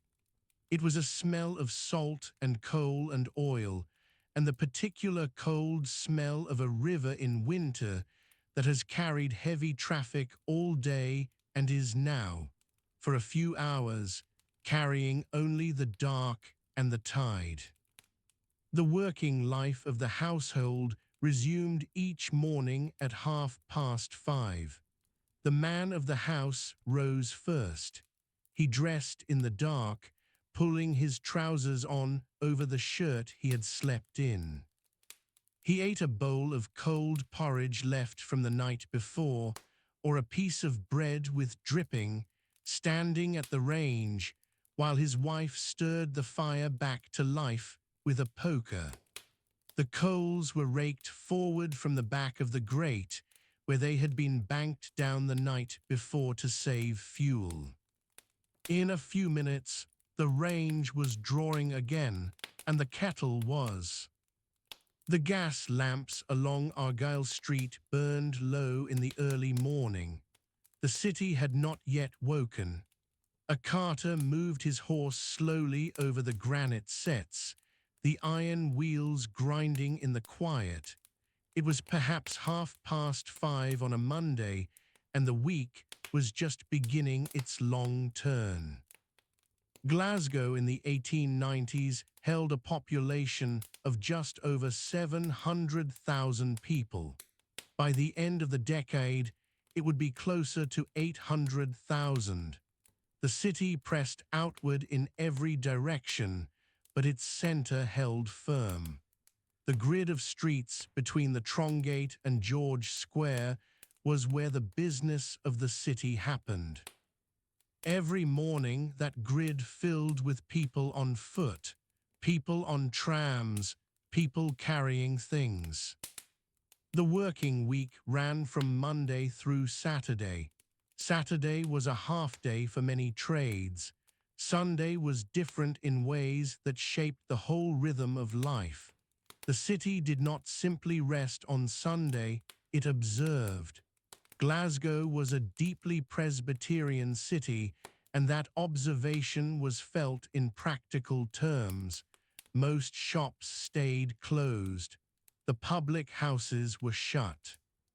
The trams ran a reduced service in the morning so that people could attend church, and a fuller service in the afternoon. There were dozens of Church of Scotland congregations spread across the city. There were free church congregations as well, still carrying the energy of the disruption of 1843, when nearly a third of Church of Scotland ministers had walked out over the question of state patronage. The two bodies would not formally reunite until 1929. In the 1890s, they sat a few streets apart in many neighborhoods, each drawing its own congregation, each filling its pews at 11 o'clock on a Sunday morning. The churches themselves were large stone buildings. Many had been built in the decades after 1843, when both sides needed to construct new premises quickly. The free church buildings were often plainer. The older Church of Scotland buildings had more ornament. Belhaven Church on Westbourne Drive in the West End had opened in 1877. Lansdowne Church on Great Western Road had its tall spire completed in 1863. These buildings held between 800 and 1,200 people. On a clear Sunday morning, the streets around them filled with families walking in from the surrounding streets. People dressed carefully for church. Men wore dark wool suits, often bought from one of the large drapers on Buchanan Street or Sauchiehall Street. Women wore long skirts, often black or dark grey, with high-collared blouses. Children were dressed in their best and expected to sit still for the duration of the service. The service itself lasted an hour and a half on average. There was no instrumental music in many free church congregations. The congregation sang the psalms unaccompanied, the precentor leading the first notes. After the morning service, families returned home for the main meal of the day. In working-class households in the Gorbals or Bridgerton, this meal was often broth followed by boiled beef or mutton, with potatoes and perhaps turnip. The broth had been started the night before in many cases, left to simmer slowly through Saturday evening. Bread was bought on Saturday from one of the bakeries on the high street of whatever neighborhood you lived in. Sunday was not a day for cooking more than was necessary. The afternoon was quieter. Some families walked. The parks were open. Glasgow Green, the oldest public space in the city, lay on the north bank of the Clyde east of the Salt Market. On a Sunday afternoon in summer, it was well used. Families sat on the grass. Children ran. Men stood in small groups near the Templeton Carpet Factory, which faced the green on its north side and had been completed in 1892 in its bright Venetian Gothic facade. The building was striking enough to stop people in their path. Kelvingrove Park in the West End was newer. It had been laid out in the 1850s, and its grounds ran along the River Kelvin, a small river that joined the Clyde near the old Customs House. The park drew a more prosperous Sunday crowd. Families from the terraces of Hillhead and Dowen Hill walked its paths in the afternoon. The bandstand there offered performances on Sunday afternoons in summer, and a small crowd would gather to listen. This was one of the few public entertainments permitted on the Sabbath. The evening service at church drew a second congregation. It was often smaller than the morning. Young people attended in greater numbers at the evening service, partly for social reasons. The meeting of young men and young women after the evening service, on the steps outside or in the street beyond the church gate, was a recognized part of Glasgow's social life. It happened without being formally acknowledged. It was how many courting relationships began. Monday morning brought the markets back to life. The bazaar at Candleriggs had been a centre of city trade since the 1820s. By the 1890s, it held stalls selling fish, poultry, vegetables, and dairy produce. Women came from across the central city to buy here. The stalls opened early. By 7 in the morning, the fish merchants had their catches laid out. The fish had come up from the coast, from Largs or Gurrock on the early morning trains. Herring was the most common. Haddock was there in quantity. Cod was more expensive. The bazaar was a covered market, which made it useful in all seasons. Glasgow's winters were wet. The rainfall in the city averaged about 38 inches a year, and a good deal of it fell between October and March. Shopping in a covered space was a practical matter. The bazaar's iron roof let in light through glass panels. The noise inside was considerable. Voices carried and blended. The smell of fish and blood and damp wool clothing was constant. The fruit market operated on Candleriggs as well, in adjacent premises. Oranges arrived from Spain and Portugal through the port. Apples came from Ayrshire orchards. In autumn, the stalls carried plums and pears from the market gardens along the Clyde Valley, particularly from the stretch between Hamilton and Carluke, where the red sandstone soil produced good soft fruit. This produce moved into the city by cart, arriving in the early hours before dawn. Bread and flour came from the mills. There were large steam-powered flour mills in the city and smaller district bakeries in every neighborhood. The cooperative movement had established its own bakery operations by the 1890s. The St. George Cooperative Society and the Kinning Park Cooperative Society both ran bakeries that supplied their member households. The co-op model suited working-class Glasgow well. You paid into the society, you bought your goods at the society's shops, and at the end of the year you received a dividend based on your purchases.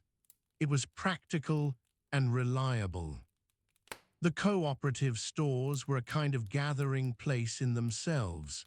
Women came in to buy their flour, their tea, their sugar, and their soap, and they stayed to talk.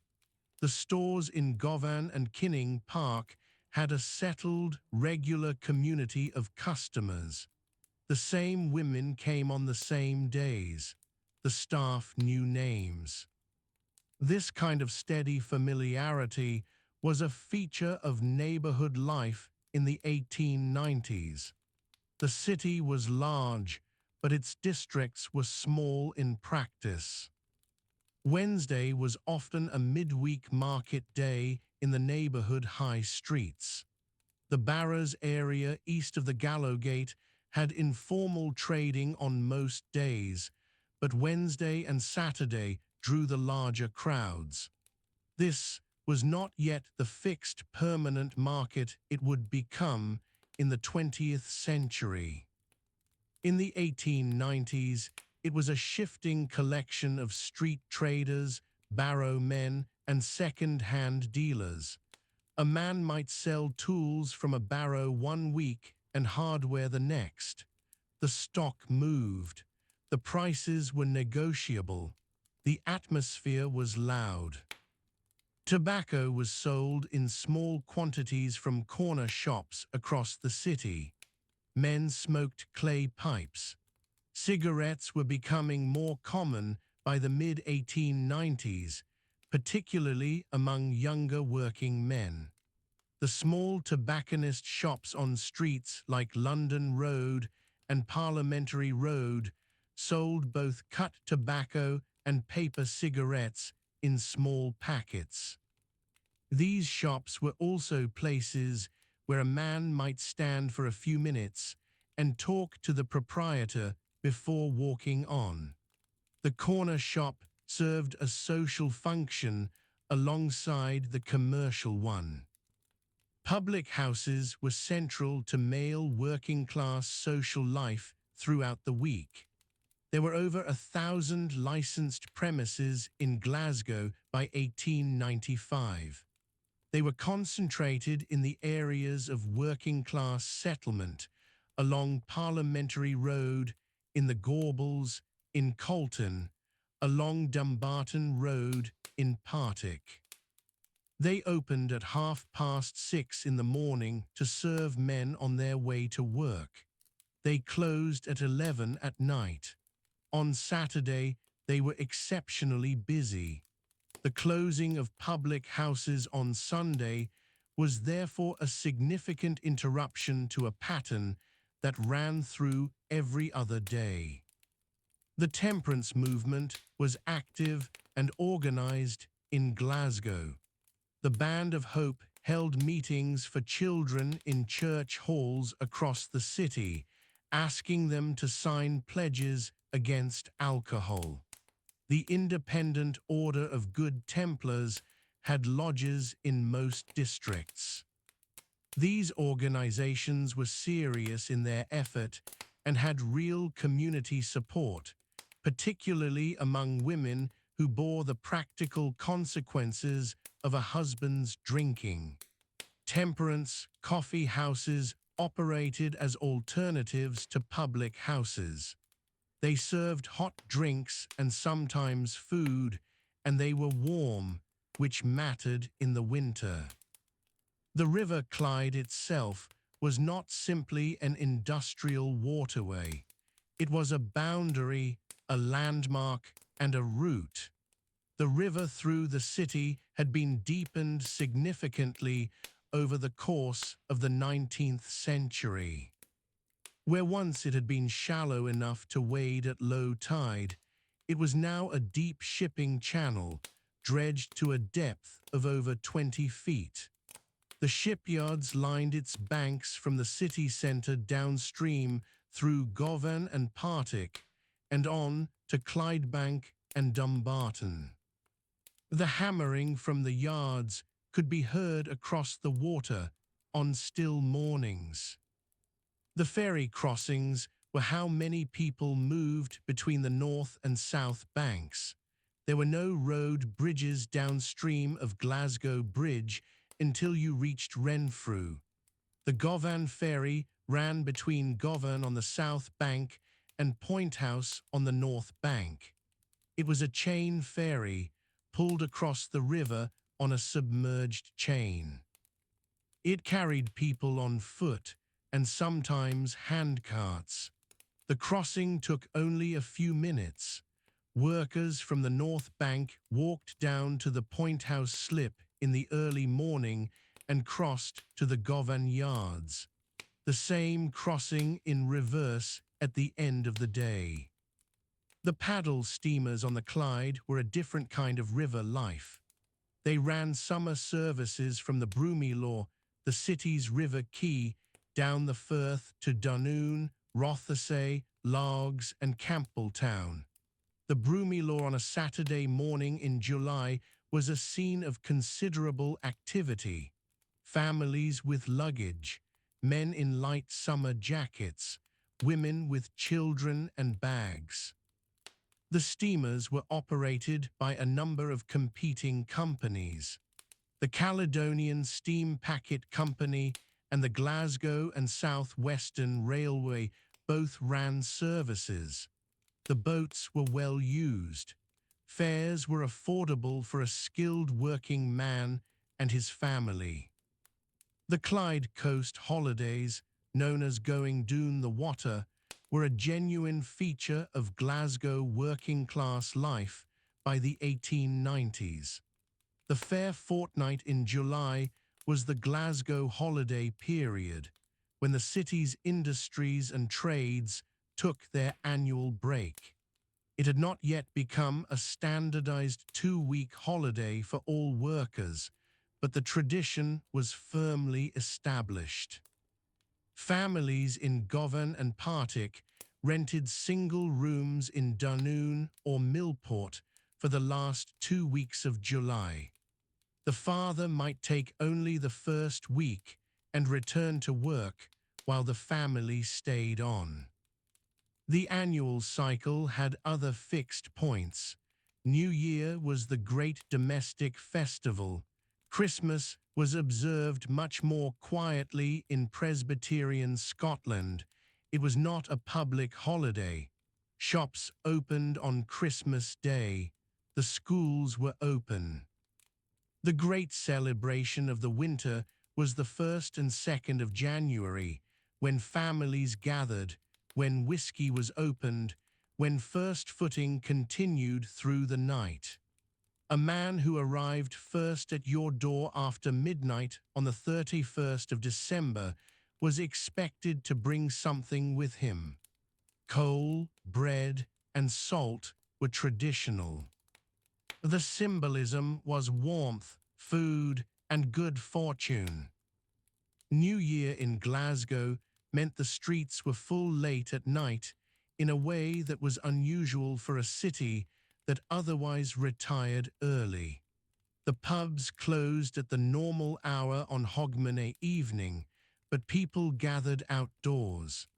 George Square attracted crowds. The Trongate, which had been the city's main street for centuries, still drew people to its cross at midnight. The Tron steeple stood there, the remnant of a church that had burned in 1793 when members of the Hellfire Club accidentally set fire to it. The steeple survived and became a landmark for the street. Easter was acknowledged in Catholic communities and in Episcopal congregations. The Catholic population of Glasgow by the 1890s was substantial. Immigration from Ireland, principally from the west of Ireland, had been continuous since the 1840s.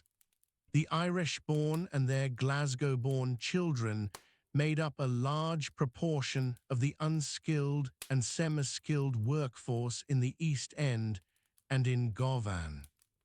They brought their own church, their own societies, and their own calendar. St. Patrick's Day on the 17th of March was marked within Irish Catholic communities in Glasgow. There were gatherings, though not the public parades, that would become more prominent in later decades. The Catholic churches held masses. The ancient order of Hibernians, which had lodges in several parts of the city, organized events for members. This was a closed community in some respects, operating with its own internal structures, largely separate from the Presbyterian city around it.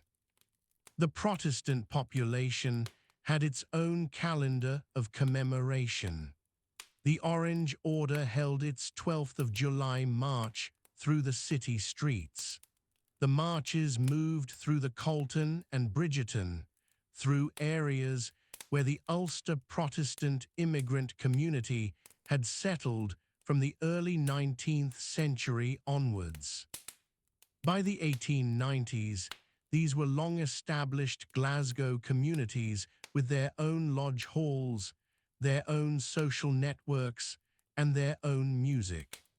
The 12th was both a religious commemoration of the Battle of the Boyne in 1690 and a social occasion for thousands of participants and spectators.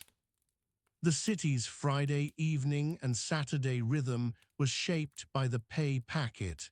Most working men were paid on Friday. The wage was collected at the yard gate or at the office window. It was carried home in the hand or in a pocket. The wife was generally the household treasurer. She took the wage and she managed it across the week. She paid the rent, which was usually collected weekly by a factor. She bought the food, she managed the coal, she decided what could be spent and what could not. Saturday morning was the peak shopping time of the week. The market stalls on Argyle Street and the Gallowgate were at their busiest. Fishwives from Newhaven in Edinburgh came by train and walked the streets with their creels. These women were distinctive figures. They wore striped petticoats and heavy woolen shawls. They called out their wares as they walked. They were a familiar sight in the street markets of late 19th century Glasgow, though their numbers were beginning to decline as fixed market trading became more dominant. The children of the city were present in all of this. They ran errands. They carried messages for pennies. They played in the streets in the evening after school, in the spaces between the tenement blocks, on the canal banks, along the edges of Glasgow Green. In the winter evenings, the streets were dark by 4 o'clock. The gas lamps came on, the children came in, the tenement kitchens filled with noise and the smell of whatever was on the range.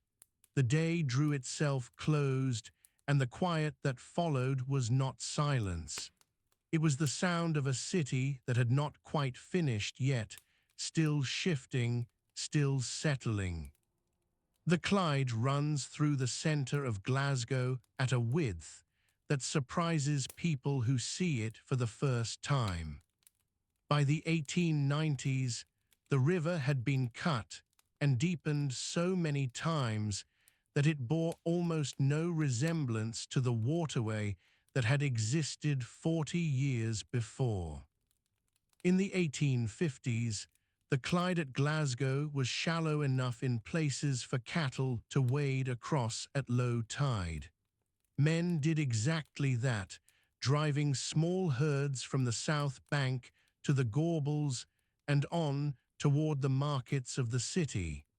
That crossing was gone by the 1890s. The river had been dredged to a depth of around 26 feet at the quays, and the cattle paths along the muddy foreshore had long since been buried under stone and timber. The dredging had begun in earnest through the 1850s and 1860s. The Clyde trustees oversaw the work, removing millions of cubic yards of sand and silt from the riverbed. By the 1890s, the channel was wide and straight enough to accommodate ocean-going steamships of considerable size. The harbour stretched west from the Jamaica Bridge towards Stobcross and beyond. Cranes stood along the north bank at intervals, most of them fixed timber structures in the earlier years, increasingly replaced by hydraulic cranes by the end of the century. The sound of those cranes at work was part of the ordinary noise of a Glasgow morning. Upstream from the harbour, the river narrowed. At Dalmarnock, to the east, the water moved more slowly over a shallower bed. The riverbanks there were still partly open ground in the 1890s, though the industrial works were pressing close on both sides. A generation earlier, the stretch between Dalmarnock and Rutherglen had included water meadows that flooded in winter and dried to a pale yellow grass in late summer. By the 1890s, chemical works and bleach fields occupied much of that ground, and the river at Dalmarnock carried a visible discoloration from the effluent discharged into it further upstream. The water of the Clyde itself had changed in quality over those 40 years. In the 1850s, salmon were still taken from the river, not in great numbers by then, but enough that the fishery remained a legal and economic matter. By the 1890s, the salmon were gone from the Glasgow stretch entirely. The pollution from tanneries, dye works, gas works, and domestic sewage had made the water between Rutherglen and Dumbarton largely lifeless in terms of fish. The river still held eels in the mud near the banks, and certain wading birds continued to work the edges at low tide, but the clean gravel runs where salmon had once spawned were buried or poisoned.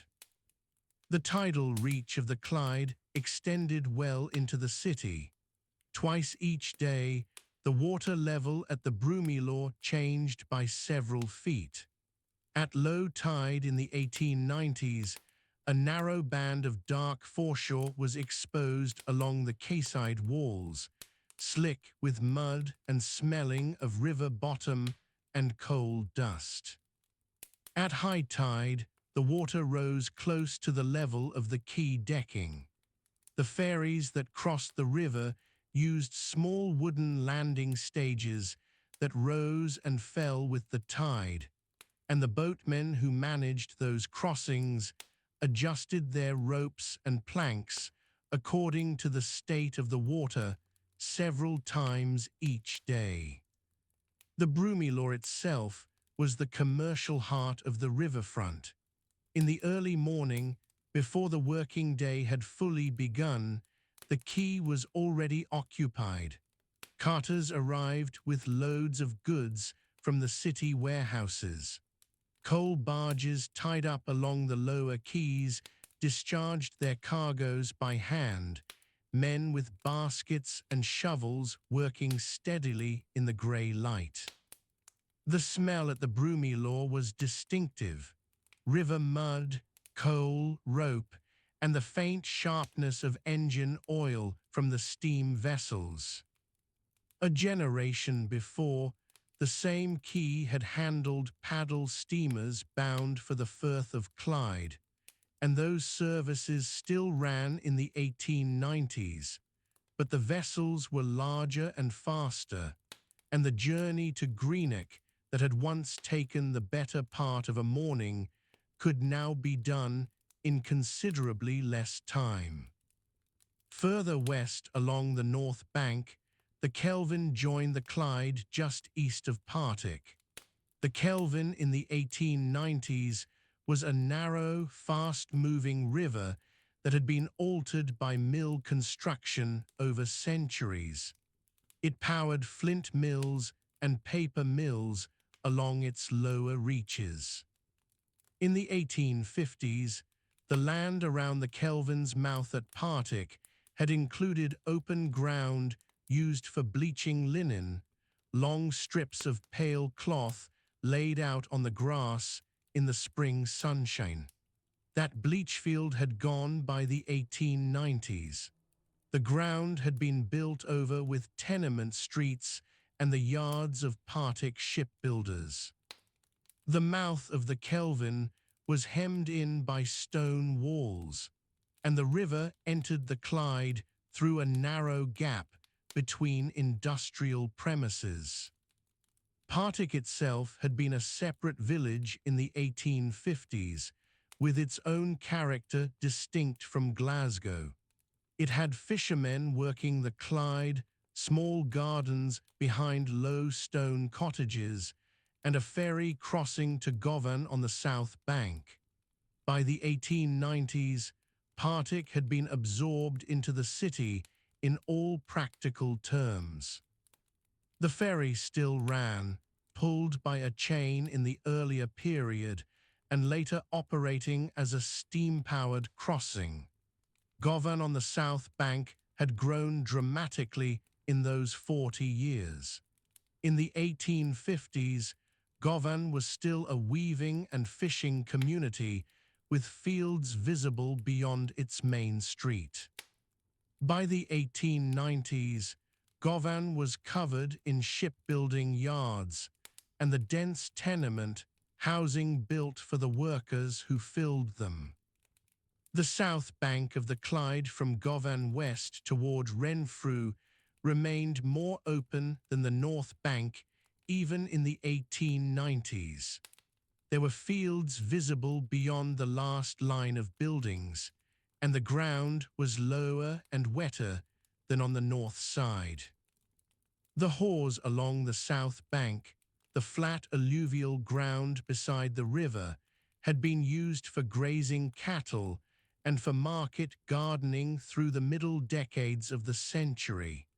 In the 1890s, some of that market gardening continued.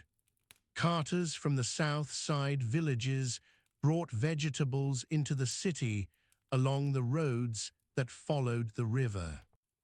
Leeks, kale, and turnips were grown in the fields around Shieldhall and Cardonald, and those same crops had been grown there a generation before, though the fields were now smaller as industrial sites took the outer edges of the cultivated ground. The countryside to the north and east of Glasgow in the 1890s was moorland and improved farmland in alternating patches. The Campsie Fells lay to the north, visible on clear days from the higher ground of the city. The moors below the Campsies carried rough grazing for sheep, the same flocks that had grazed there through the 1850s and before. Black-faced sheep were the common breed on that upland ground. They were hardy animals, capable of surviving the wet, cold winters on the exposed moorland without much shelter. In early spring, the sheep were gathered and driven down toward the lower farms for lambing. That movement had happened every year through the middle of the century and continued into the 1890s. The moorland itself had a particular look in the different seasons. In late autumn, after the first frosts, the heather turned from purple to a dark reddish brown. The peat bogs held water through the winter, and the ground was soft and unreliable underfoot in the wet months. By March, the grass on the lower slopes began to show green again, and by May, the moorland was drying enough for the sheep to graze freely. Grouse lived on the heather ground, as they had always done, and the management of grouse moors through burning of old heather was a practice carried out each year in late winter across the hills north and east of the city. The River Kelvin had its headwaters on that higher ground, rising in the hills north of Lennoxtown. In the 1850s, the Kelvin was clean enough through its upper reaches to support trout. By the 1890s, the dyeworks and printworks along its middle course through Kirkintilloch and Bishopbriggs had affected the water quality considerably, and the trout fishing that had been a common activity for working men on a Sunday afternoon was no longer worthwhile below a certain point on the river. The Kelvin in its lower section through Maryhill and onward to Partick was by the 1890s an industrial waterway as much as a natural one. Maryhill itself had grown along the Glasgow and Edinburgh Canal, which ran through the northern edge of the city. The canal had been opened in 1790, and by the 1850s, it was still carrying significant commercial traffic, coal and timber moving through the locks at Maryhill in horse-drawn barges. By the 1890s, the canal had lost much of its freight trade to the railways, but it remained in operation, and the locks were still worked by hand. The canal basin at Port Dundas to the east was quieter in the 1890s than it had been in the 1850s, but it was not silent. Distilleries and chemical works around the basin still received materials by water, and the distinctive smell of the distillery at Port Dundas hung over that part of the city on still evenings. The weather in Glasgow in the 1890s was broadly what it had been a generation before: wet, mild in winter compared to the east of Scotland, with fogs forming in the river valley in autumn. The fogs were worse in the 1890s than they had been in the 1850s, partly because of the coal smoke from hundreds of thousands of domestic fires and from the factory and shipyard furnaces. On certain autumn mornings, the fog in the Clyde Valley was thick enough to stop river traffic entirely. The ferry services suspended their crossings on those mornings, and the larger vessels at the Broomielaw waited at their moorings with their horns sounding at intervals. Snow came to Glasgow most winters, but it rarely lay for more than a few days in the city itself. On the higher ground to the north and east, snow could lie for several weeks in January and February. When heavy snow fell on the Campsies, the sheep on the upper moors had to be brought down quickly, and the farmers who managed those flocks worked through the night in bad conditions to do it. In the 1850s, that work was done entirely on foot and on horseback. By the 1890s, little had changed in practice for the upland shepherd. The tools were the same: a crook, a dog, and a knowledge of the ground. In spring, the Clyde rose with snowmelt from the uplands. The river at Dalmarnock and at the Broomielaw ran fast and brown for several weeks in March and April. The quays were sometimes threatened by high water in very wet springs, though the dredging and canalization of the river had reduced the risk of flooding in the lower reaches. A generation earlier, in the 1840s and 1850s, floods had occasionally covered the hoar ground along the Clyde's south bank east of Glasgow, and the low fields at Rutherglen had been underwater in the worst years. By the 1890s, the embankments and drainage works had reduced that flooding, though they had not eliminated it entirely. The Firth of Clyde, reached after a journey of some 30 miles downstream from Glasgow, remained in the 1890s a place of considerable ecological richness compared to the upper river. The Firth was wide and deep, salt water mixing with fresh in the upper reaches. Herring were taken in the Firth through the autumn months, and the fishing communities at Tarbert, Campbelltown, and along the Argyll coast sent boats out to the herring grounds each season. Dunua and Maidens on the Ayrshire coast had small fishing fleets working out of stone harbours. This pattern of fishing had continued without dramatic change through the 1850s and into the 1890s, though the introduction of larger steam drifters in the later part of the century had altered the scale of the catch. The estuary at Renfrew and Erskine, where the Clyde began to widen perceptibly, was a transition zone in the 1890s. On the north bank, the land was low and prone to flooding. Cattle grazed on the rough pasture near the river's edge, and the fields behind were planted with hay and turnips to support the livestock through the winter. On foggy November evenings, the cattle were still out on that ground, standing in the wet grass while the lights of passing river traffic moved through the mist above the water. This was not a dramatic scene. It was ordinary farming life at the edge of an industrial city, largely unchanged from what it had been in the 1850s. The port facilities at Greenock, about 22 miles downstream from Glasgow, had grown significantly by the 1890s.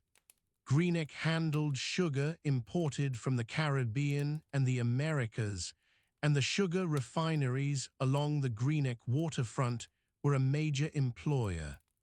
The smell of processed sugar was detectable from the water as a vessel passed through the town.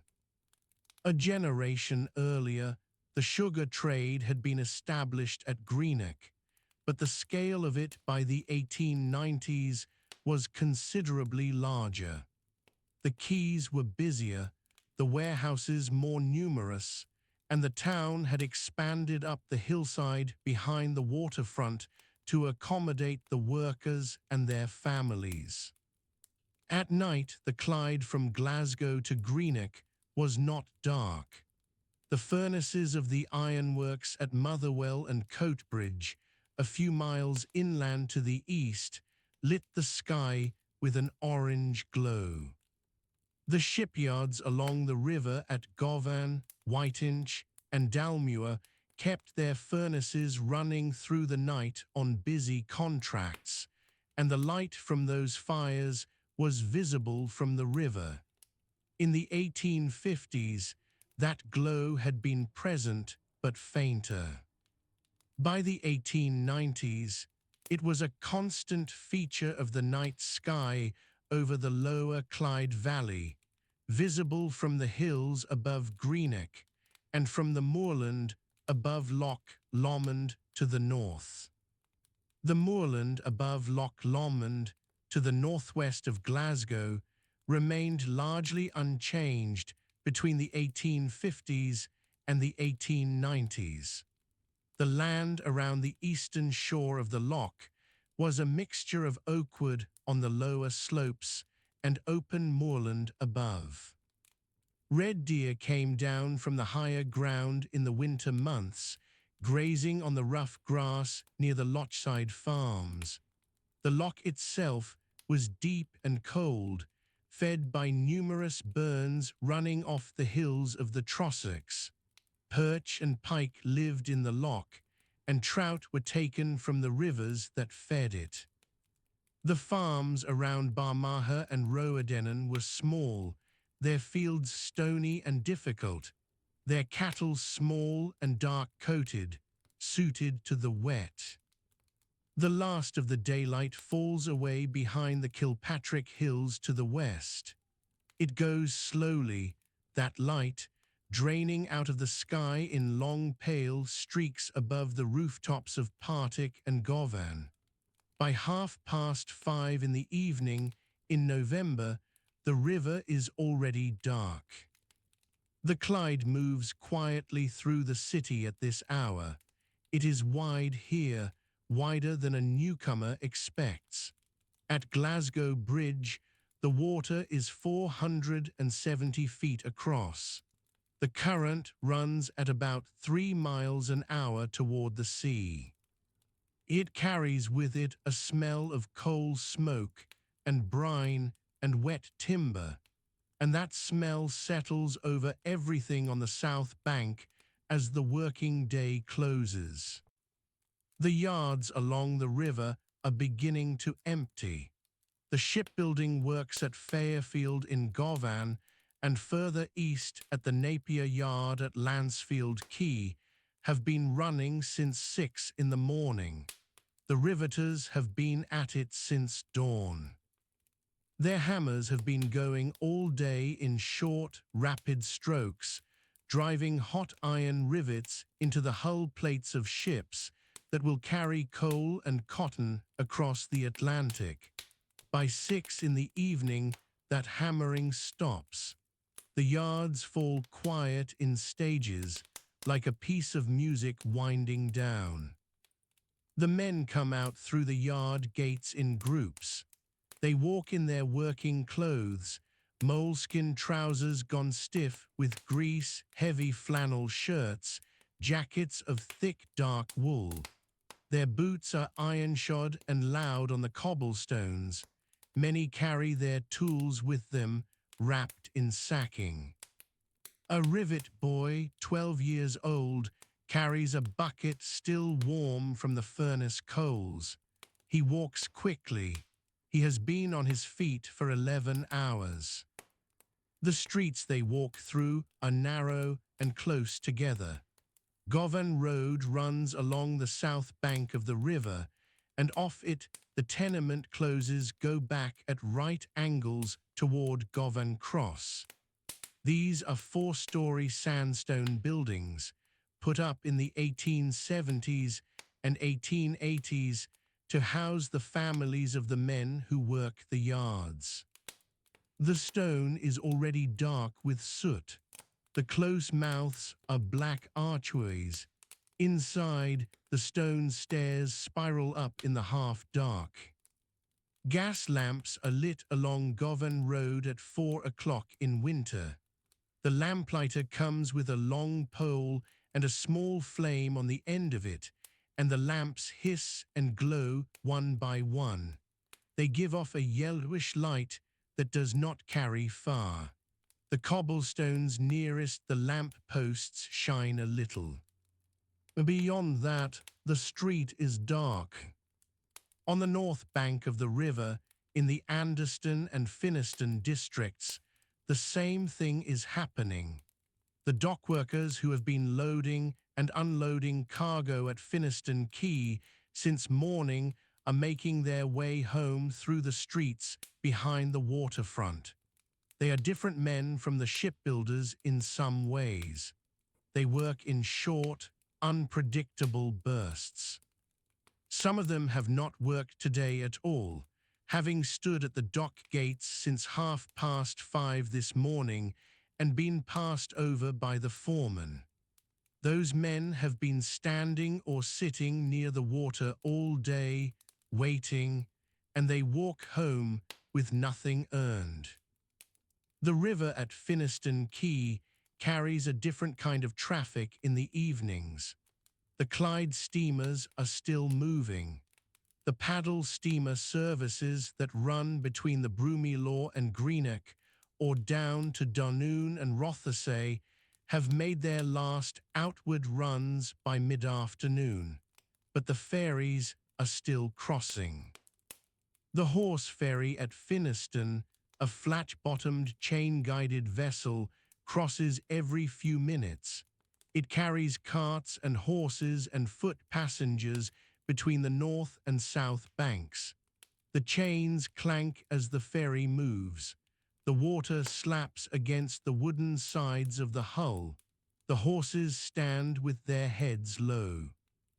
At the Broomielaw, further east, the quays are winding down for the night. This is the commercial heart of the river in the city. Warehouses line the north bank here, and their loading doors are being swung shut for the evening.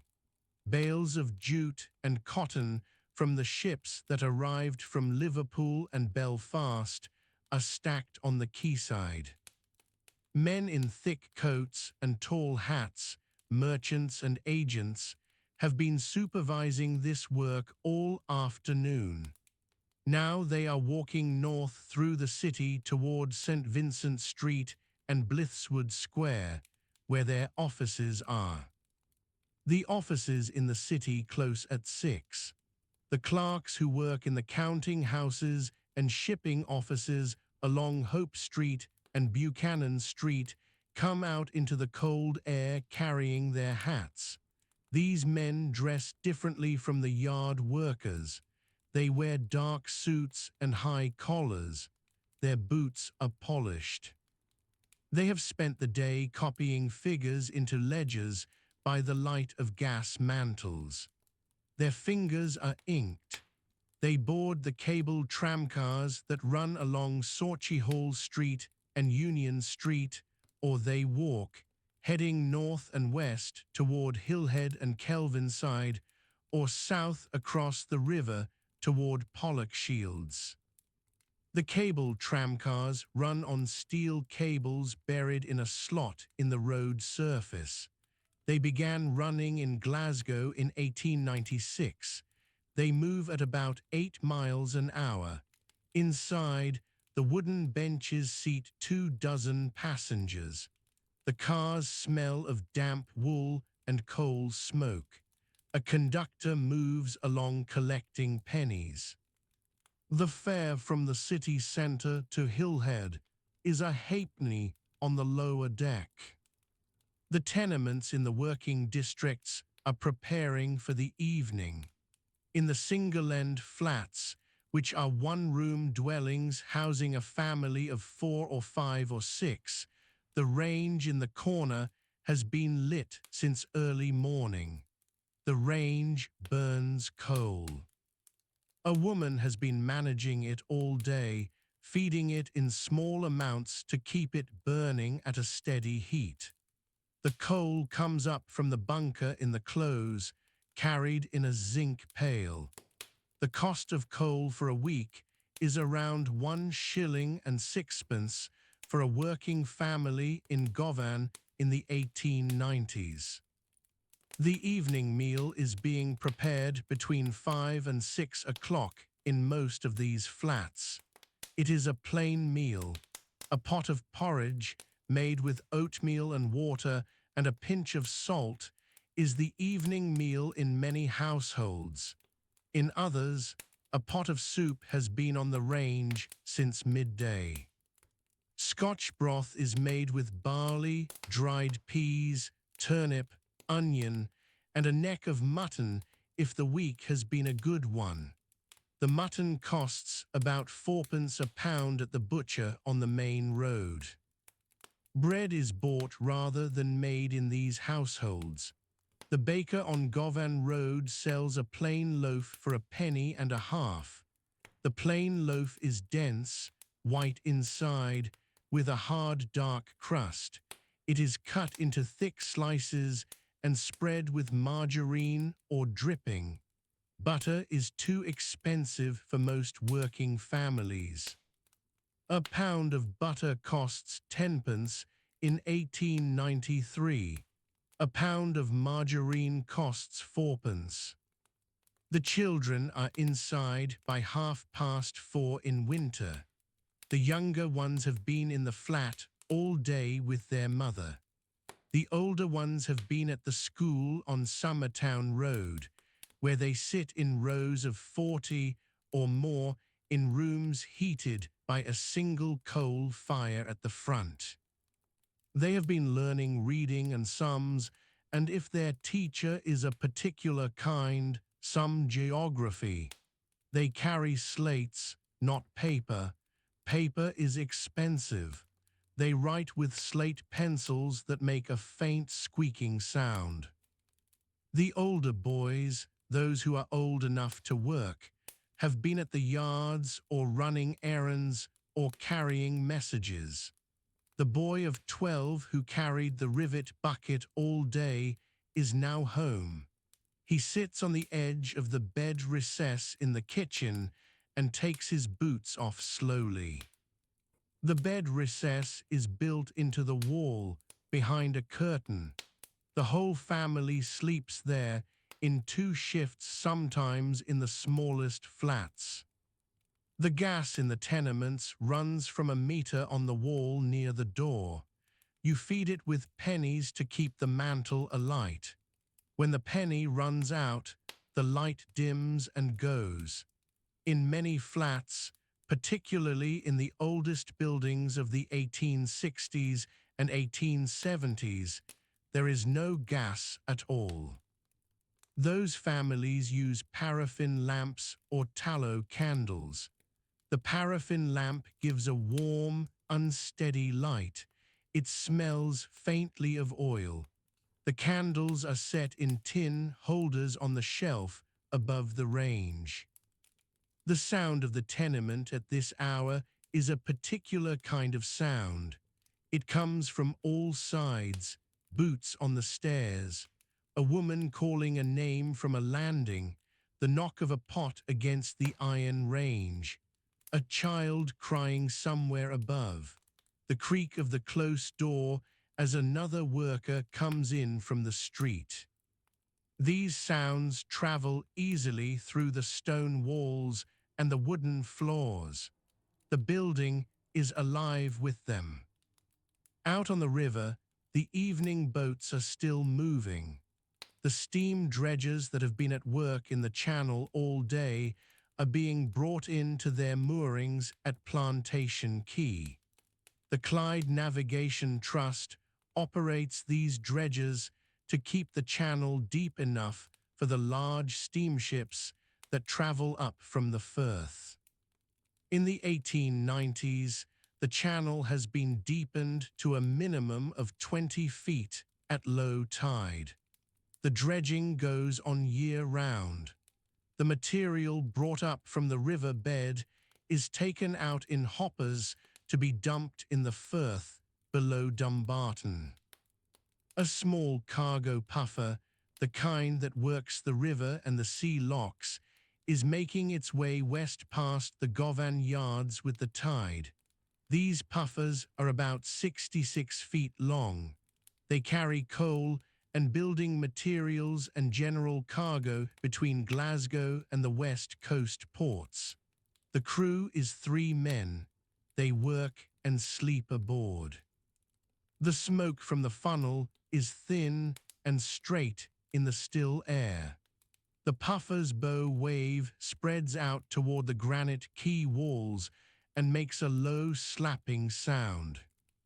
Further east, at the Rutherglen Bridge and beyond, the river narrows. Here the industrial work is different.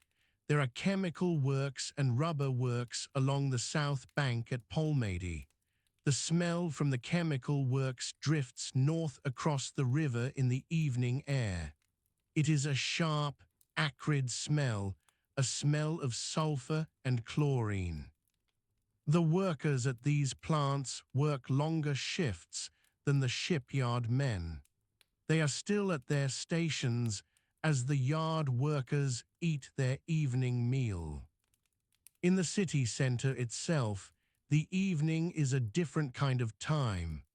The shops on Argyle Street and Trongate are still lit and open until 7 or 8 in the evening. The grocers, the drapers, the ironmongers. The gaslit shop fronts throw light out onto the wet pavement.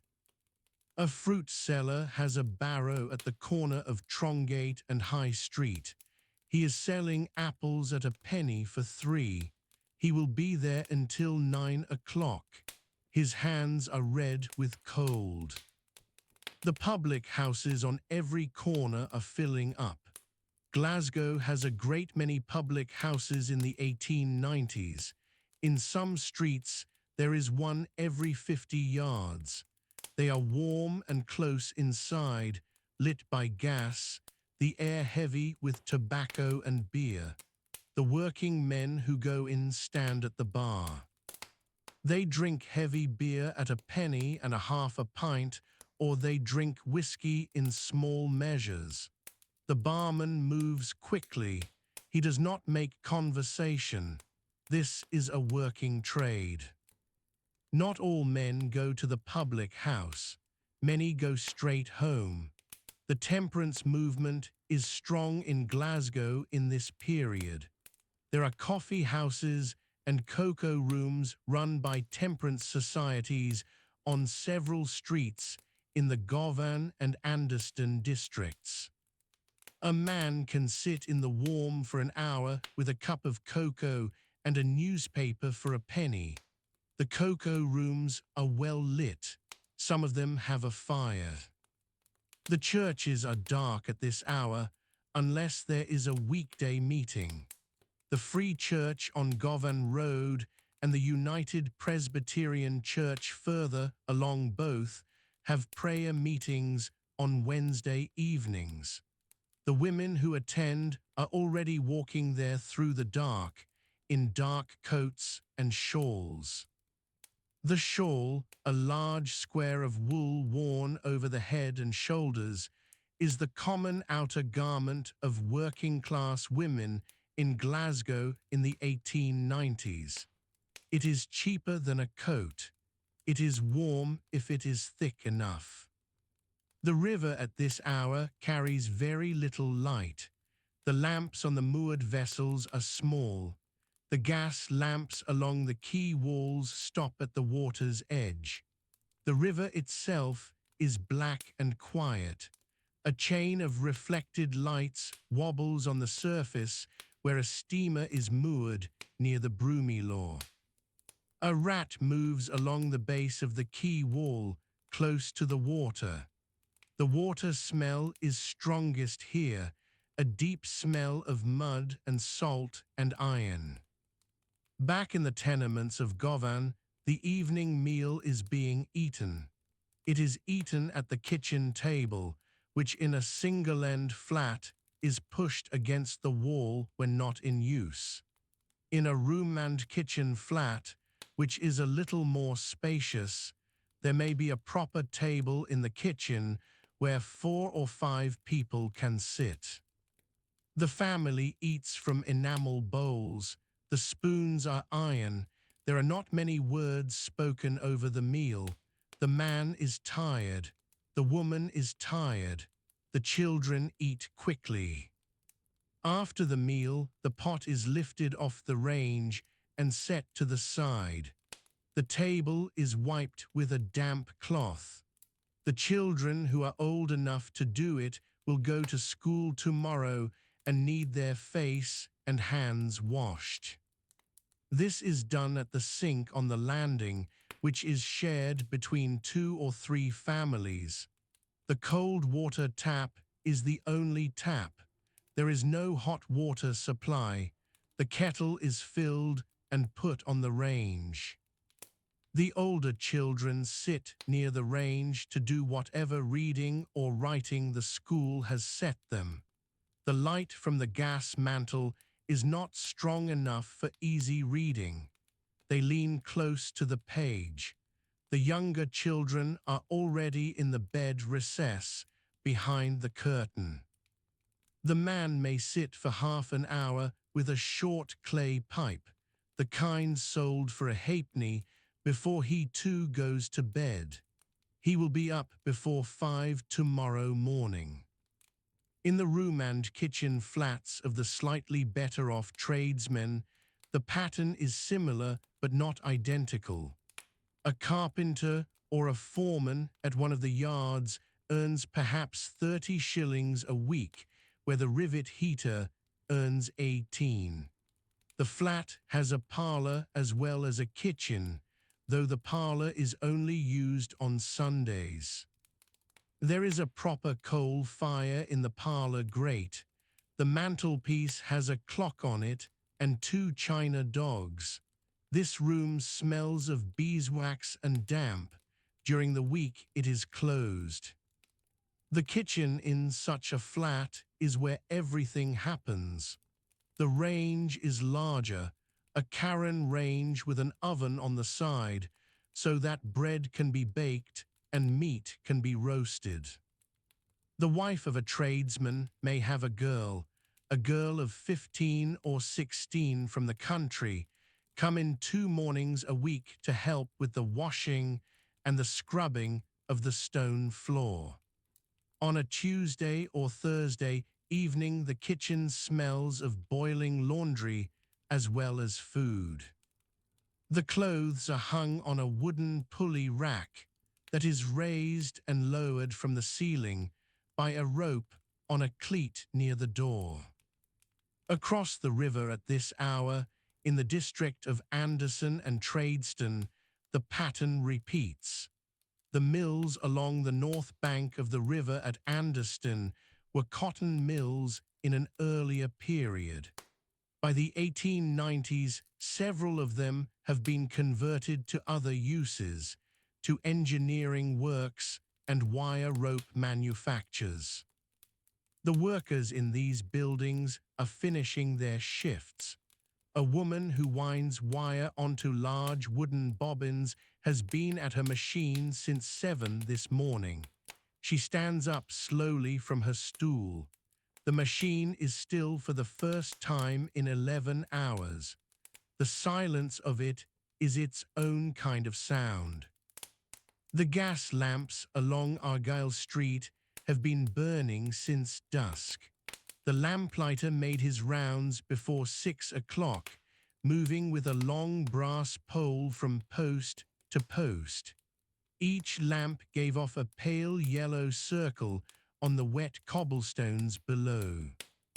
The rain had stopped an hour before midnight. The streets were still damp.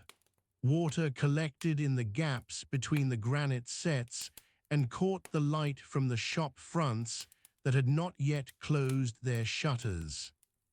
By 11 o'clock, most of the shutters were drawn. The ironmongers and drapers along Sauchiehall Street were bolted and dark. A few public houses still had light showing under their doors.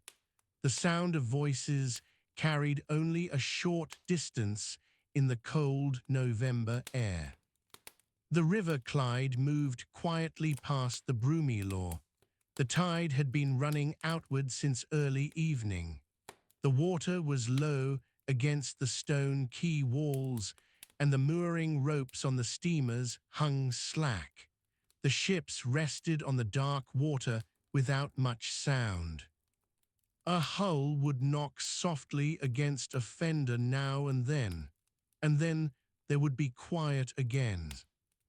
There were perhaps 30 vessels tied along the north bank between the Jamaica Street Bridge and the Suspension Bridge.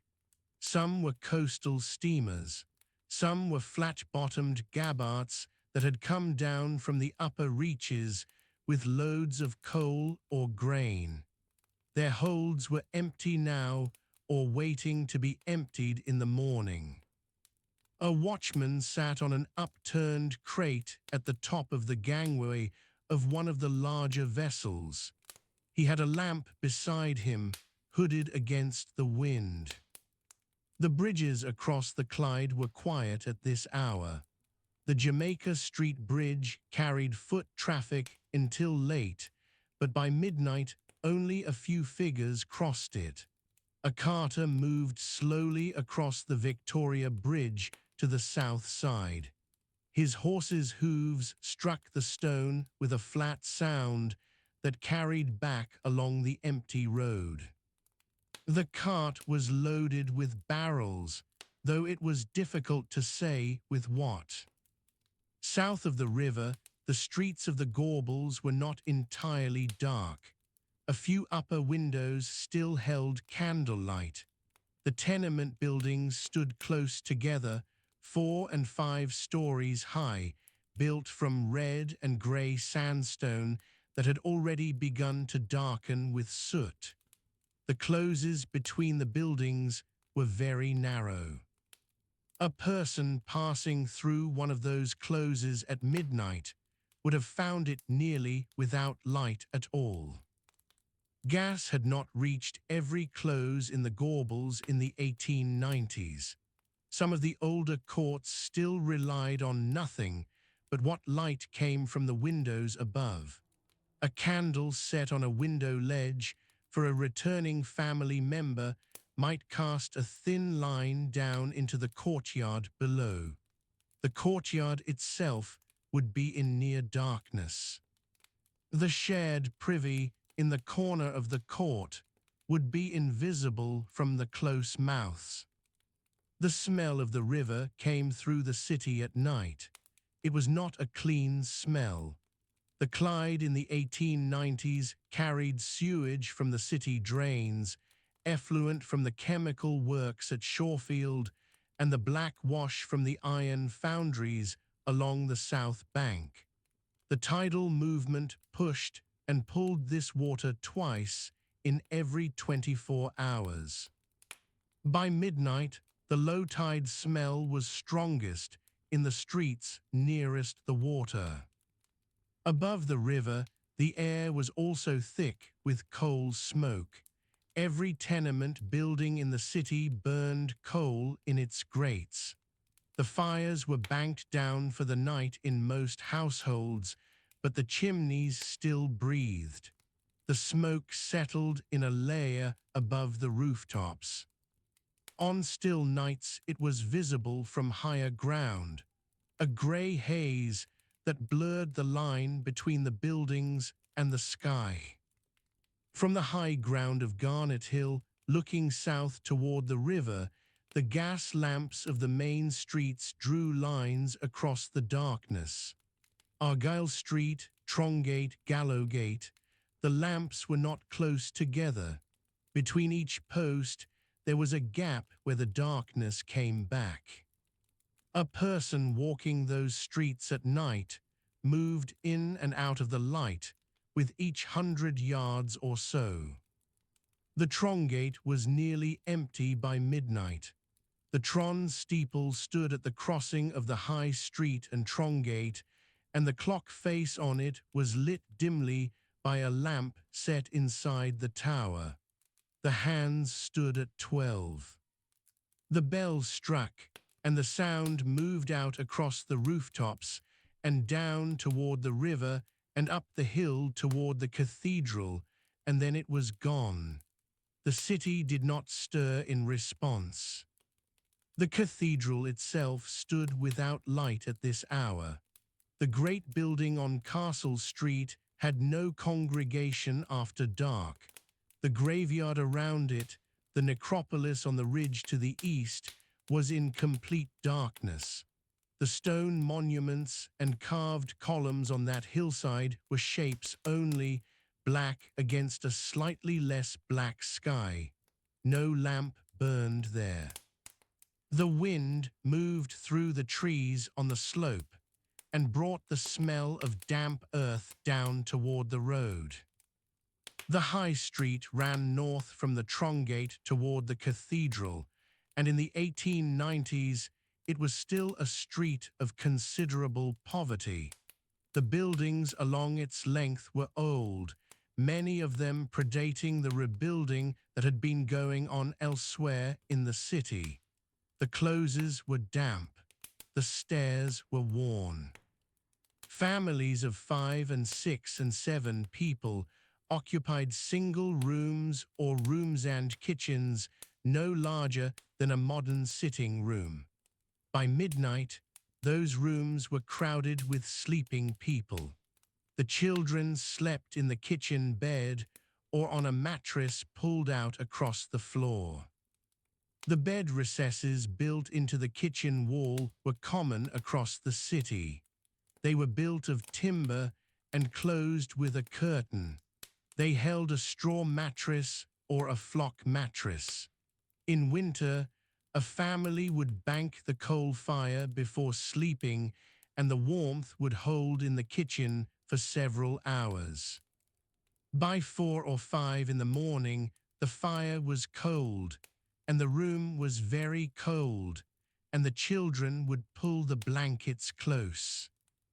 Blankets in a working-class Glasgow household of the 1890s were heavy wool, rough to the touch. Sheets were used by households with some income. Many families in the Gorbals or the Colton slept on bare ticking without sheets at all. The mattresses were not changed often. Bugs were common in the older properties. The sanitary inspectors employed by Glasgow Corporation recorded their findings in detail, street by street, year by year. The reports are dry, factual documents. They describe a city in which the conditions of sleep were often harsh. The city was not entirely without sound at midnight. The railway lines ran through the city at several levels.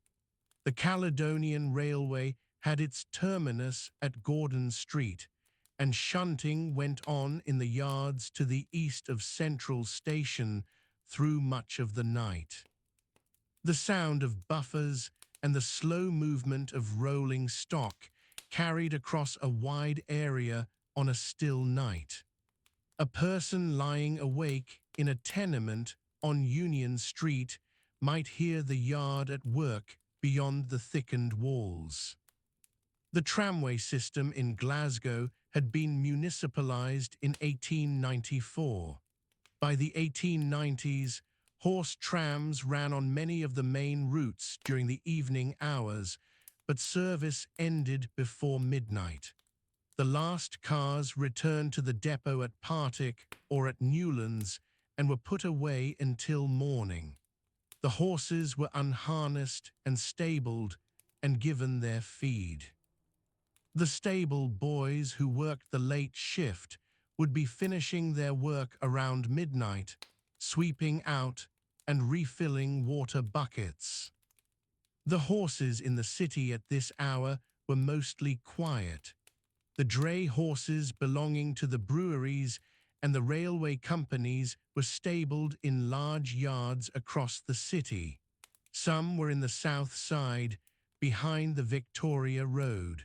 Some were kept in yards off Parliamentary Road to the north.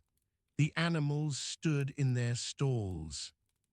Occasionally a horse shifted its weight, and the chain at its halter rang against the ring in the wall. The hay in the mangers was dry. The air in the stables was warm and close, smelling of straw and animals, and the lamp oil from the lanterns hung above the doors. There were also cats in the city at midnight. A great many cats moved through the closes and across the back courts of the tenement blocks. They were not pets in any simple sense. They were kept in warehouses and yards to manage the rats. There were rats along the river, in the granary buildings, near the Broomielaw, in the cellars of the public houses, and in the walls of the older buildings along the high street. The cats moved quietly through those spaces. The dogs, by contrast, were mostly shut in by midnight, though a few strays were always about the city, moving along the edges of the streets and stopping to investigate the gutters. The gutters in the 1890s still carried waste water from the buildings directly into the street drain. The drain ran along the center or the edge of the roadway, depending on the street. In some of the older closes, waste was still thrown from windows at night, as had been the practice in the city for centuries. Glasgow Corporation had done a great deal to reduce this, but it had not been stopped entirely in the poorer streets. The smell of the closes at night reflected this. The river workers were among the few people still moving at this hour. The docks to the west of the city, at Prince's Dock and at Stobcross, worked around the clock when ships were in. Men came and went on shifts. A shift might run from 10 at night until 6 in the morning. These men walked to the docks along the Broomielaw or through the back streets of Anderston. They wore heavy boots, corduroy trousers, thick jackets of wool or canvas. Many wore a flat cap pulled low. They carried nothing but perhaps a piece of bread and cold meat wrapped in paper. The dock itself at night was lit by gas lamps on tall iron posts, but the light was irregular. The shadows were long and the deep parts of the hold were dark. The crane operators worked by gas flare in some cases, or by the light of lanterns lowered into the hold. Iron ore came into the docks from Spain and Sweden.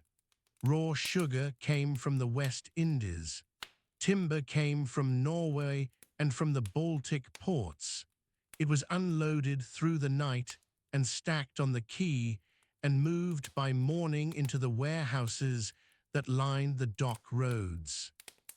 The warehouses closed their doors at night, but their interiors held the day's work. Sacks of grain were stacked to the ceiling on wooden pallets. Bales of raw cotton from the American ports were tied with iron bands and carried the smell of the southern Atlantic.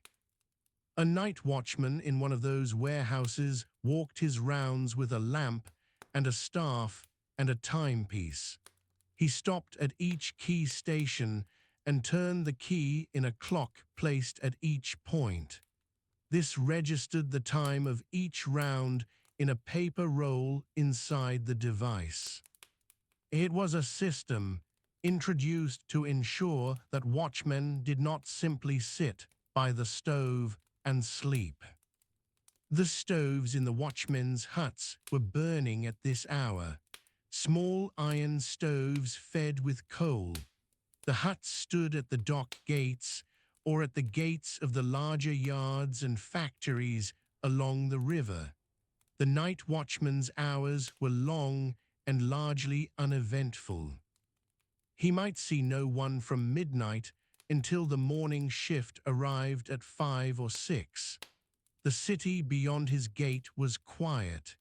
He listened to the water and the occasional sound from a vessel and the distant sound of the railway yards. The railway yards were never fully silent. The locomotives rested overnight, but some remained under steam.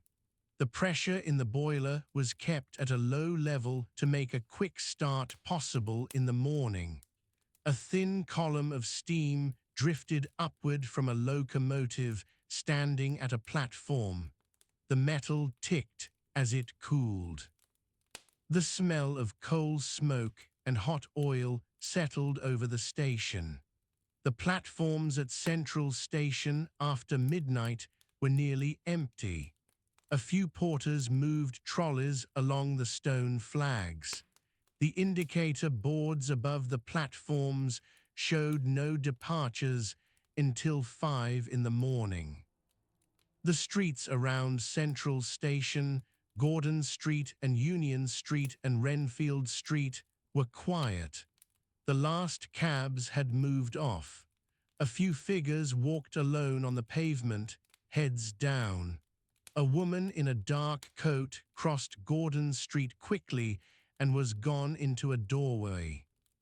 A man sat on the steps of the station entrance with his head against the stone pillar.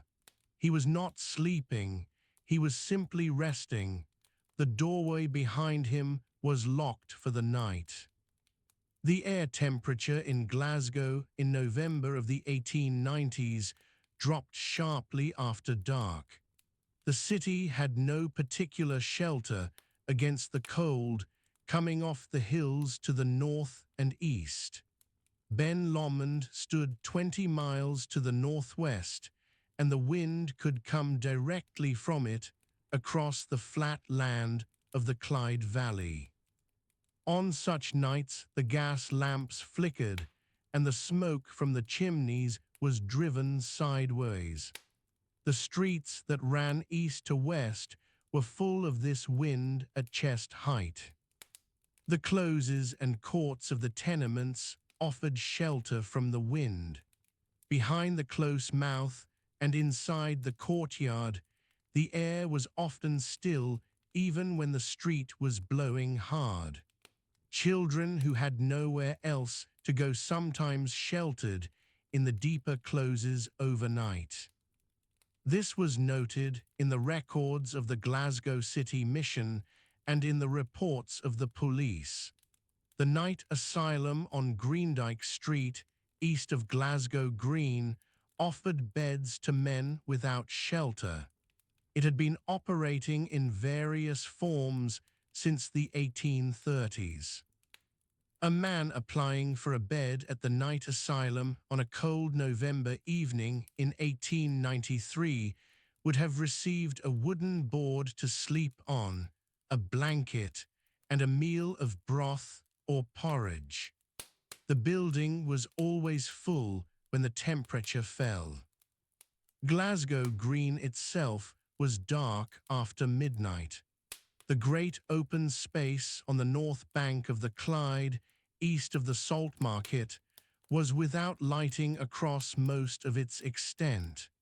The People's Palace had not yet been built in the early years of the decade, though it would open in January of 1898. The green was used by washerwomen during the day, who brought the laundry of the city out onto the grass to dry on the wooden poles set across the ground. At night, the poles stood empty.